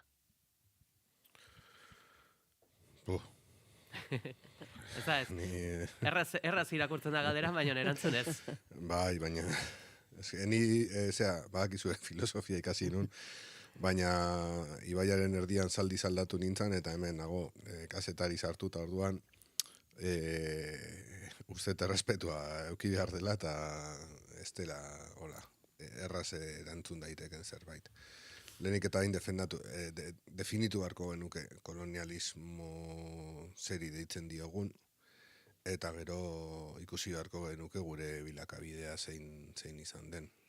Ziur asko ez ditugu kontuan hartu, edo ez dugu begira da hori jarri gure historiari begira, ez baldin bada oso kasu zehatzetan, eta gainera ez gaude ados eztabaida hori eman dugunean, ez? Elkanoren auzia hor dago, nik uste eztabaida interesgarria dela, baina baldin eta proiektatzen baldin bada aurrera begira, alegia. Lehen hitz egin dugu naziometroaz, eta nik uste dut kolonialismoarei buruzko eztabaida horrek eraman behar gaitula herritartasunaren eztabaida horretara. Eta zuzen ere hori dela, migrazioarekin ere daukagun eztabaida pendientea, hori iruditzen zait niri kazetari transfuga bezala interesgarriagoa orain. Besteaz ulertzen dut historiaren ikuspuntutik edo pentsamenduaren ikuspuntutik interesgarria dela marko akademiko batean, UEU den bezala, baina guretzat nik uste dut beste eztabaida pendiente eta sakon horiek badaukatela nondik heldu eta heldu egin behar dizkiogula, heldu egin behar digula horri. Eta Magoia, zuk zer Bai, bueno, nik esan genuke eztabaida hainbat izan diala kolonialismoari buruz gure herrian, eta eztabaidak ez ezik haserreak ere eragin dituzula, alegia, dala gai bat, ertz asko dauzkana, eta gure, ateratzen duna, ez dakit ez, gure alde batzutan, ez dakit okarrena da, edo kolonialista igual. Ez, baina, hori, galera hori mai gainean jartzen baldin badute da, gaiak, sakontasuna handia daukalako, eta esan bezala ertz asko dauzkalako feminismoan ere estatu da, ez? Eztabaida hori ematea eta eztabaida sutsuak izatea. Beraz, nahi iruditzen zait interesantea, eta gero daukan izaera ere parte hartzailea danez, ez? Iruditzen zait, hor eztabaida aniz bat eramate baldin bada, asko ikasteko aukera egongo dela UEUko unibertsitatean. 2 minutu goizeko 10 gehi gutxi izan daitezen, eta ekarri beharra dugu, gogora, maiatzaren 17ko berria egunkariak Maria Txibiteren elkarrizketa jaso zuela, bertan euskarari buruz hitz egin zuen, nabarmenduz ez direla izango errealitate baten inposaketan. Lo que no va a estar el Partido Socialista nunca es en la imposición de una realidad que no es. Porque no la es. Es que nos podrá gustar más o menos, pero no la es. Ni la ha sido nunca. Navarra tiene más euskaldunes que nunca. Yo creo que flaco favor le haríamos al euskera si lo imponemos en aquellos sitios en los que nunca existió. Entonces sí que vas a generar un rechazo mucho más grande. Por lo tanto, vamos a avanzar desde el querer. Vamos a avanzar desde que cada uno quiera. Y entonces el gobierno lo que tiene que hacer es que, ¿quieres? Aquí tienes toda la posibilidad para hacerlo. Kaso gure lagun Patxi Zabaletari egin beharko genioke galdera hau, baina jakin nahi dugu, ea Txibitek aipatzen duen errealitate hori existitu ez omen den errealitatea ekartzen dugu gora, Magoia? Nik uste hainbat arrazoietan, trampa egiten dula, trampa handi bat, ez? Esaten dunean, más euskaldunez que nunca, hori ez da egia. Meretzi gara mendean proportzioan Nafarroan asko euskaldun gehiago zuen, esan egit. Eta gero esaten dunean, nahi dunak ikas dezake, hori ere bada trampa handi bat, ez? Eta iruditzen zait asko sartzen dela desideologizazio batean, ez dela ideologikoa, baizik eta, da, beste zerbait, ez? Barkatu. Eta eremuak aipatzen ditu, ez? Esaten du, ez?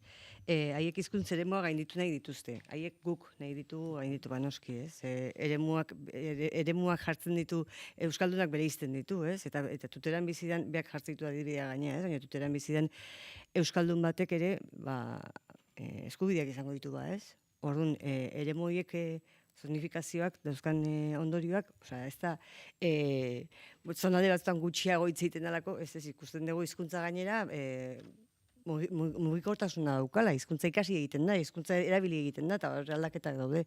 Eta aldaketa horiek askotan inposizio baten ondorioa dira, eta inposizioa da, erdaretatik eta Espainiako pesenetik hasita jarri zaizkigun inposizioak. Beraz, oso agertzen da oso irekia, bere zean, nik euskera ikastea ez da oztoporik, ez da nahi dunak ikas dezake, hori ez da trampa batzuk egite ditu hor, eta, hoxe.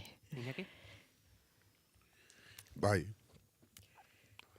trampa hortan ez hortan bakarrik, baina horretan bereziki trampatia da. Eta horrek eraman beharko gintuzke pentsatzea ere zintzo jokatu behar dugun berarekin denean. Igual bere markoaren parte bat interesatzen zaigu hartzea.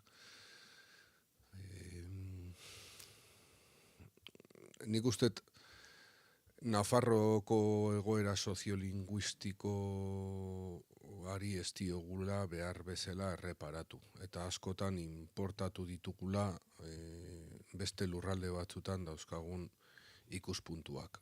Eta gertatzen zaigu ez bakarrik PSN-erekin, PSE-erekin ere gertatu egiten da, ez?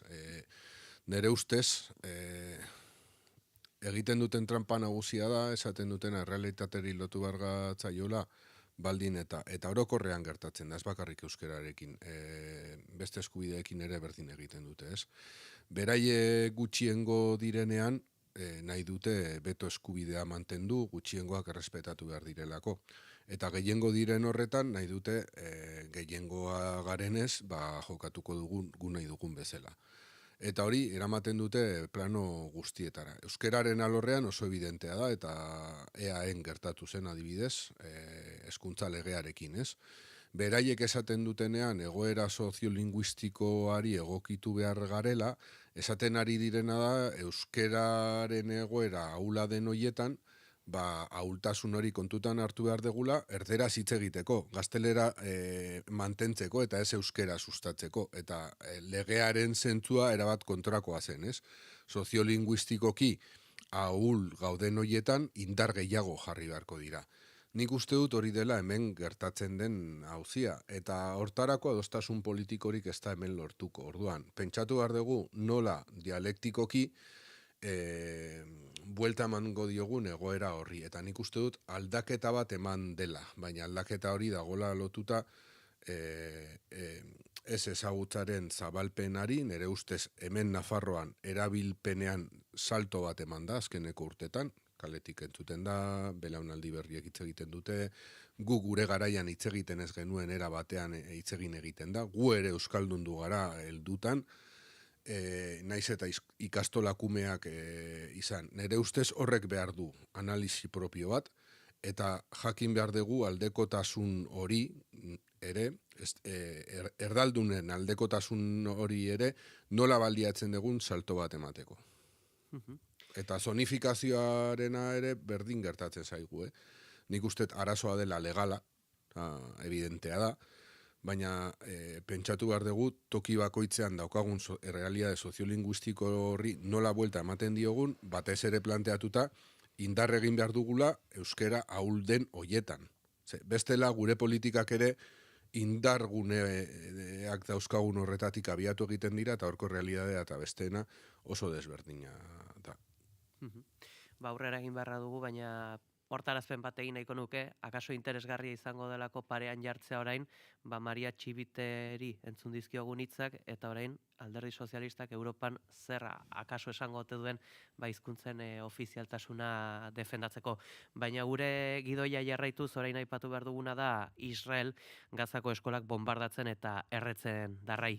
Hamasek su-etena bideratuko luken akordiorako aukerak daudela aipatu arren, 32 hildako eta 1 bat zauritu egon dira Fami al-Jarjauiko eskolan. Bideo batek guztiz agerian utzi du nola aurkazte bat suartean zebilen bere burua salbatu nahian. Sua itzali eta hondakinak kendu ostean su hartu ala zanpatuak gelditu diren pertsonen gorpuzkiak topatu dituzte. Eskolaren babespean zeuden errefuxiatuek kontatu dute misileak gaueko ordu batean jaurti dutela lotan zeuden bitartean anabasa nabarmena izan da. Ihes eginean zebiltzan lehen biktimak kea eta hautsak itota hil dira. Eskolako erasotik harago Israelek 60 lagun hil ditu gauerdia heldu aurretik, hauetako 10 eraikin bat babesleku zuten kanpin dendaren gainean erori denean eta 19 misil baten ondorioz. Erasoa bukatu gabe indar israeldarrek beste ebakuazio agindu bat ezarri dute zerrendako hegoaldean aurreikuspenik gabeko erasoa hastear dagoelako.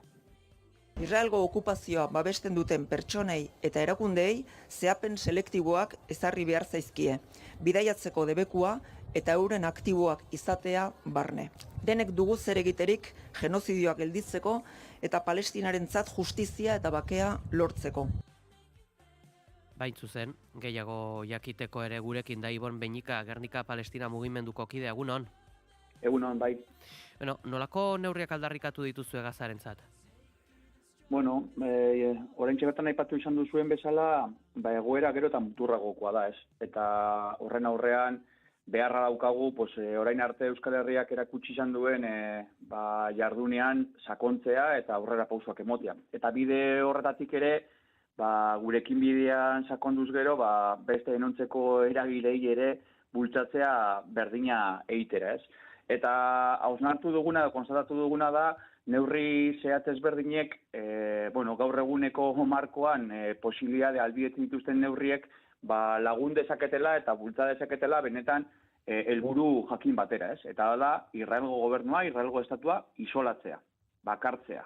Eta batez ere, bakardade horregaz nolaiteko presio bide bat bihurtzea mundu osoarena jokabidez alda dezan eta genozidioa bertan bera amai dezan, ez? Eta testu inguru horretan, badaude, une honetan ordenamendu juridiko nazioartekoak helbietzen dituen bide batzuek posibilitatea emoten dutela bide horretan sakontzeko, ez? Besteak beste, batetik, une honetan Nazio Batuen erakundeko kide izaten jarraitzen du, Israelgo gobernua, Israelgo estatua. Eta hori berau, etetea eta amaitzea posible izan daiteke, benetan, boronde politikoa edukiz gero.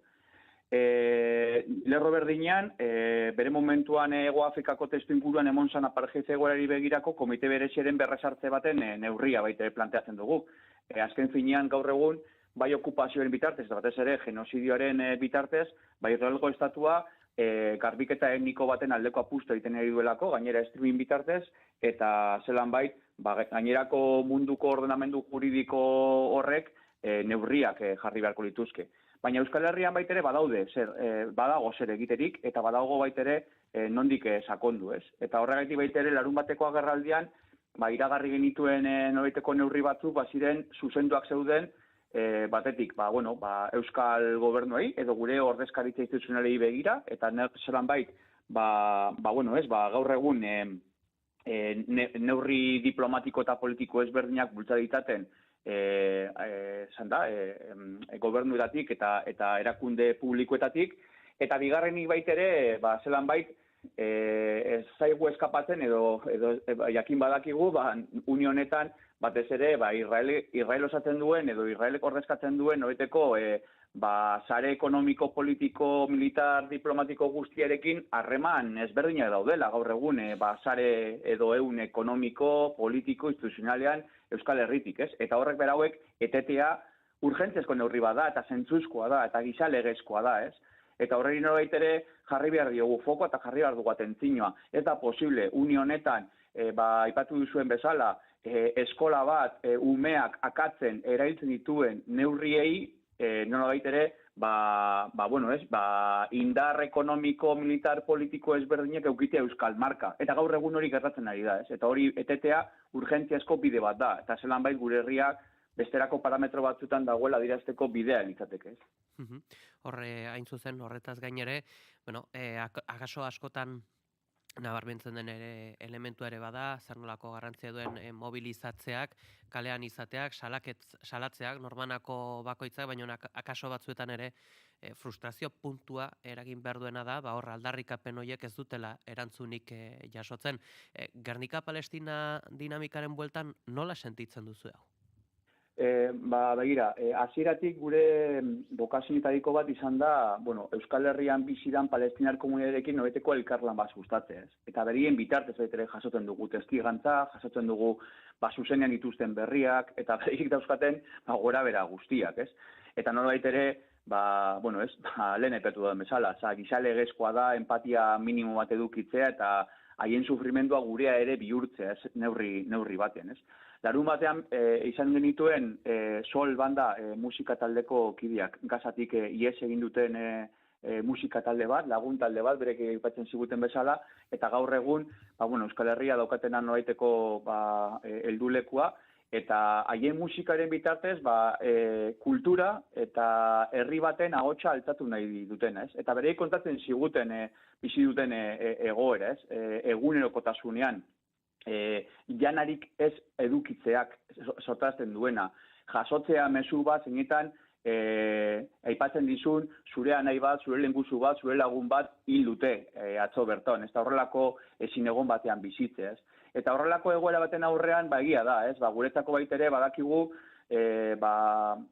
dinamika iraunkor bat eta tentsio une bat etengabe kalean mantentzea, gora beratxo izango dala. Ja da 19 bete pasatu dira, eta gu geu baitere, ekin bide horretan tentsio edo egoerak eskatzen duen maila bereko erantzun herritar bat artikulatzeko baitere, zailtasuna ditugu, ez?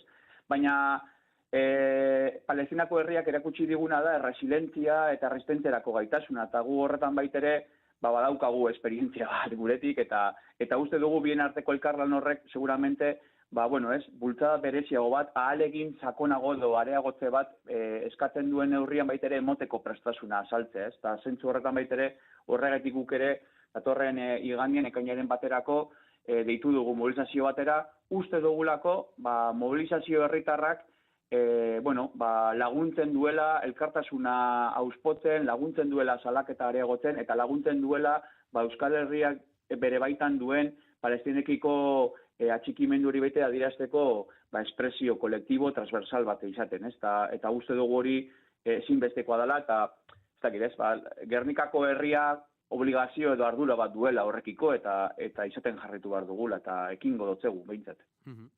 Baitare aipatu duzu, Euskal Lurraldeetako gobernuen ardura, baina azken asteko albistea ere bada, Metro Bilbaok ez duela, Israelgo enpresa batekin duen harreman komertziala etengo, zer esango zenuke zentzunetan?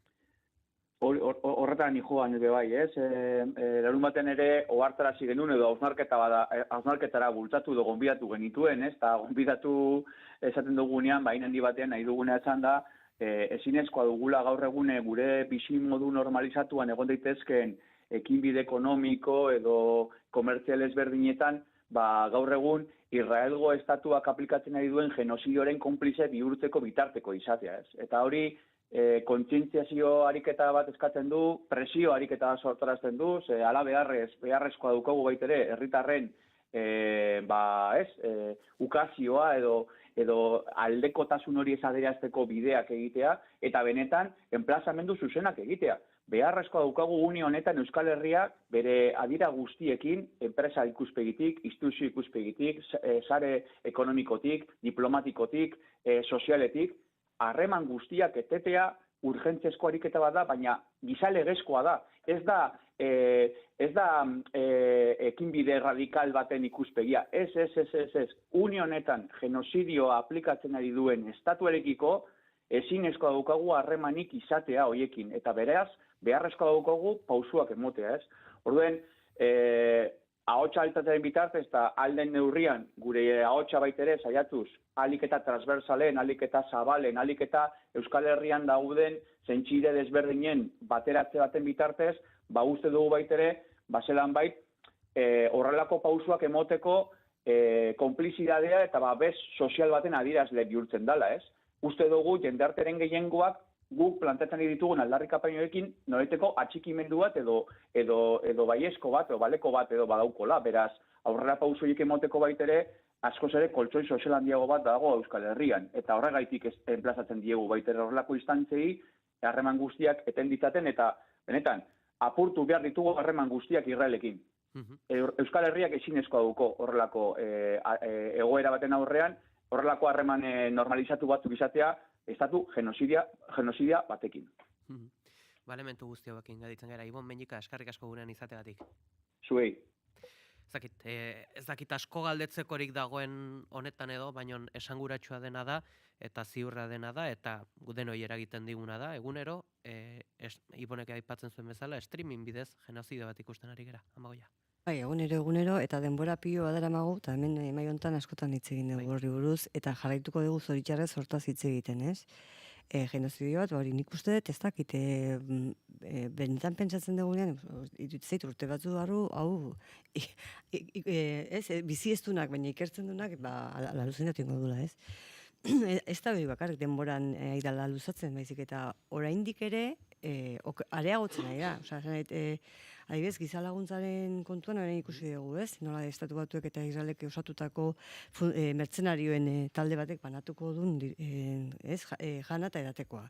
Eta horrek esan nahi duen guztiarekin, beraiek nola emango dieten batzoi bai, beste batzoi ez, eta hori erabiliko duten arma gixara ere, oraindik ere suntzituta dagoen herri hori, oraindik ere gehiago suntzitzeko. Oraintxe bertan hori ez, bombardaketak, batetik bestera leku aldaketak, esan ez, orain hegoaldea bombardatuko dugu, eta nik uste dara sustenga ezinaia horren beste denboran, horren beste txikizio eta genozidio ematea. Eta gero, esan duna, Euskal Herrian adibidez, erantzukizun handia daukagu horren inguruan, eta Euskal Herrian ez ezik Europan ere zertan nahi geha, Esate bai, genozidio bat gertatzen ari da, baino atzo bertan metzek esan zuen, Alemaniako guruak esan zuen, baina ez gaude prest, daukagun hartu emanen sozioekonomiko, politiko, militarra, bertan bera usteko. Bueno, orduan, zingo dugu, Rusiari zigorra jarri zizketen berehala, adibide bat jartzearen, eta Israeli inork ez dio txistu txikinarik ere egiten, eta nik uste hori dela aldatu behar dana. Israel jarraituko du, bare gehiago, debekoa zeukanean Israeldik ateratzeko, eta, bueno, estatu batutera lasai jun daiteke, baina Europan Hungariak ere hartu zuen, eta zer gertatu da.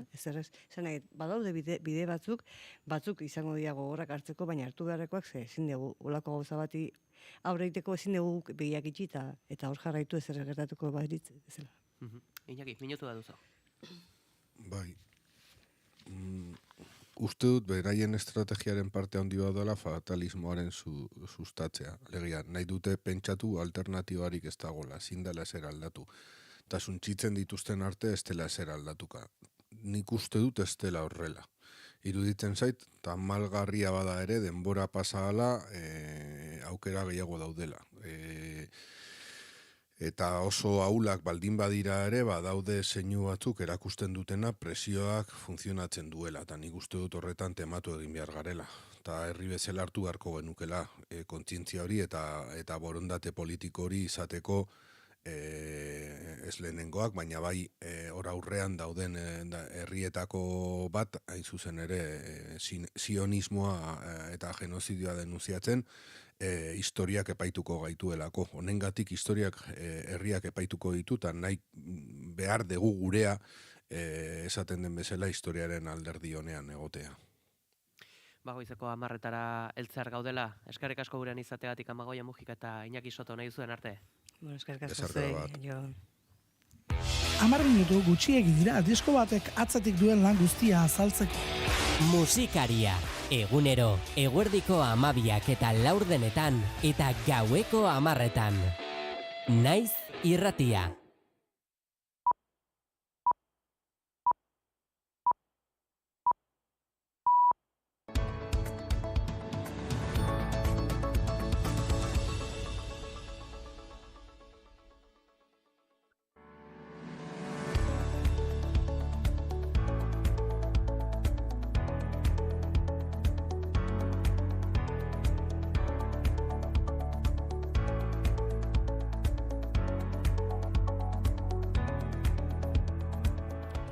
Goizeko 10:00 dira. Europako batzordean, gaur bertan eztabaidatu behar dute euskara ere hizkuntza ofizial gisa onartu ala ez, baliteke erabakia atzeratzea eta baliteke ere gaur bertan balekoa ematea hizkuntza ofizialtasuna eztabaidagai izango delarik Bruselan. Iraia Kamra, egunon. Egunon, beraz Europako gai orokorren kontseiluak gaurko bileran euskararen, katalanaren eta galegoaren ofizialtasunaren inguruko eztabaida izango du mahai gainean.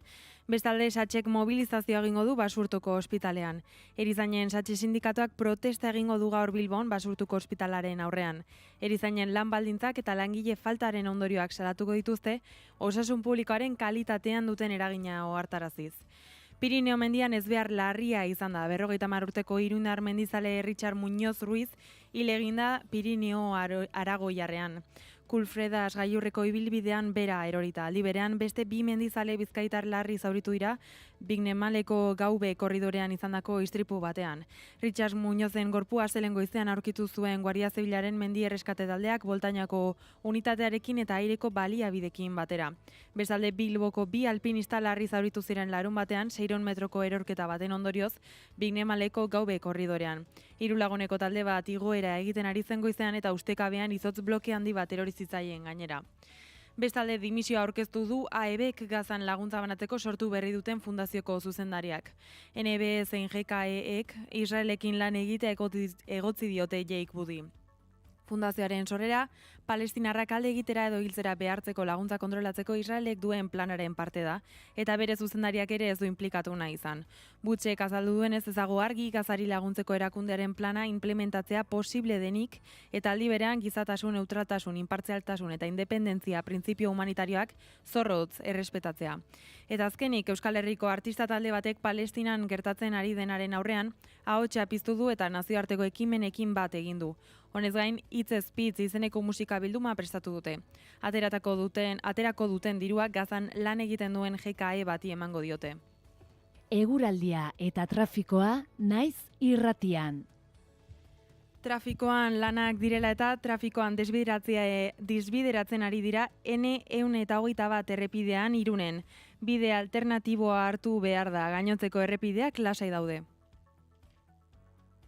Orain eguraldiarekin joango gara. Eguraldi eguzkitsu eta ederra bueltan izango dugu astearte honetan.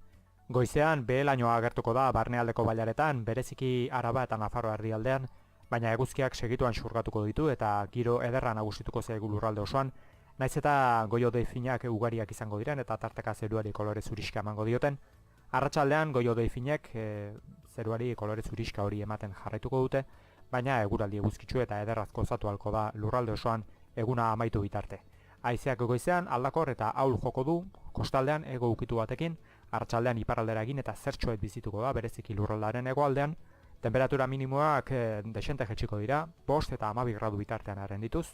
Maximoak aldiz, gora ingo dute, zertxoe bada ere, Kantauriar isurialdean 19 eta 22 gradu bitartean arrendituko dira, eta hego isurialdean 22 eta 28 gradu bitartean, temperaturarik freskoenak kostaldean emango dira, altuenak aldiz, herriberan. Guzti hauek ingaditzen gara, eskarrik asko Ireia. Gero arte. Eta joan aurretik bete bezala agurtuko ditugu bigarren kafeako kideak Iñigo Asensio eta Goiuri Azeiza, egunon? Egunon, bai. No, zelako koroa, zendo induzuen. Bai, ze sinkronia. Bai, hau bete hortz gelditu naiz. Baina, hau bete hortz gelditzeko moduko saio izango duzue, seguro, nolako kontuak aipatuko dituzue. Tira, bai, badaukagu zer kontatu. Maite Tolosa abokatu etorriko da gurera, eta izateko bikote eta ezkontzen arteko ezberdintasunak azalduko dizkigu, batez ere ikuspegi legaletik ere horrek duan eraginarekin. Horrez gain, LGTBI Plus Points sarea zerariko gara, LGTBI Plus pertsonei gune seguruak eskaini nahi dizkien ekimena da, eta Nagore Espin, hortzadar LGTB elkarteko presidentearekin hariko gara.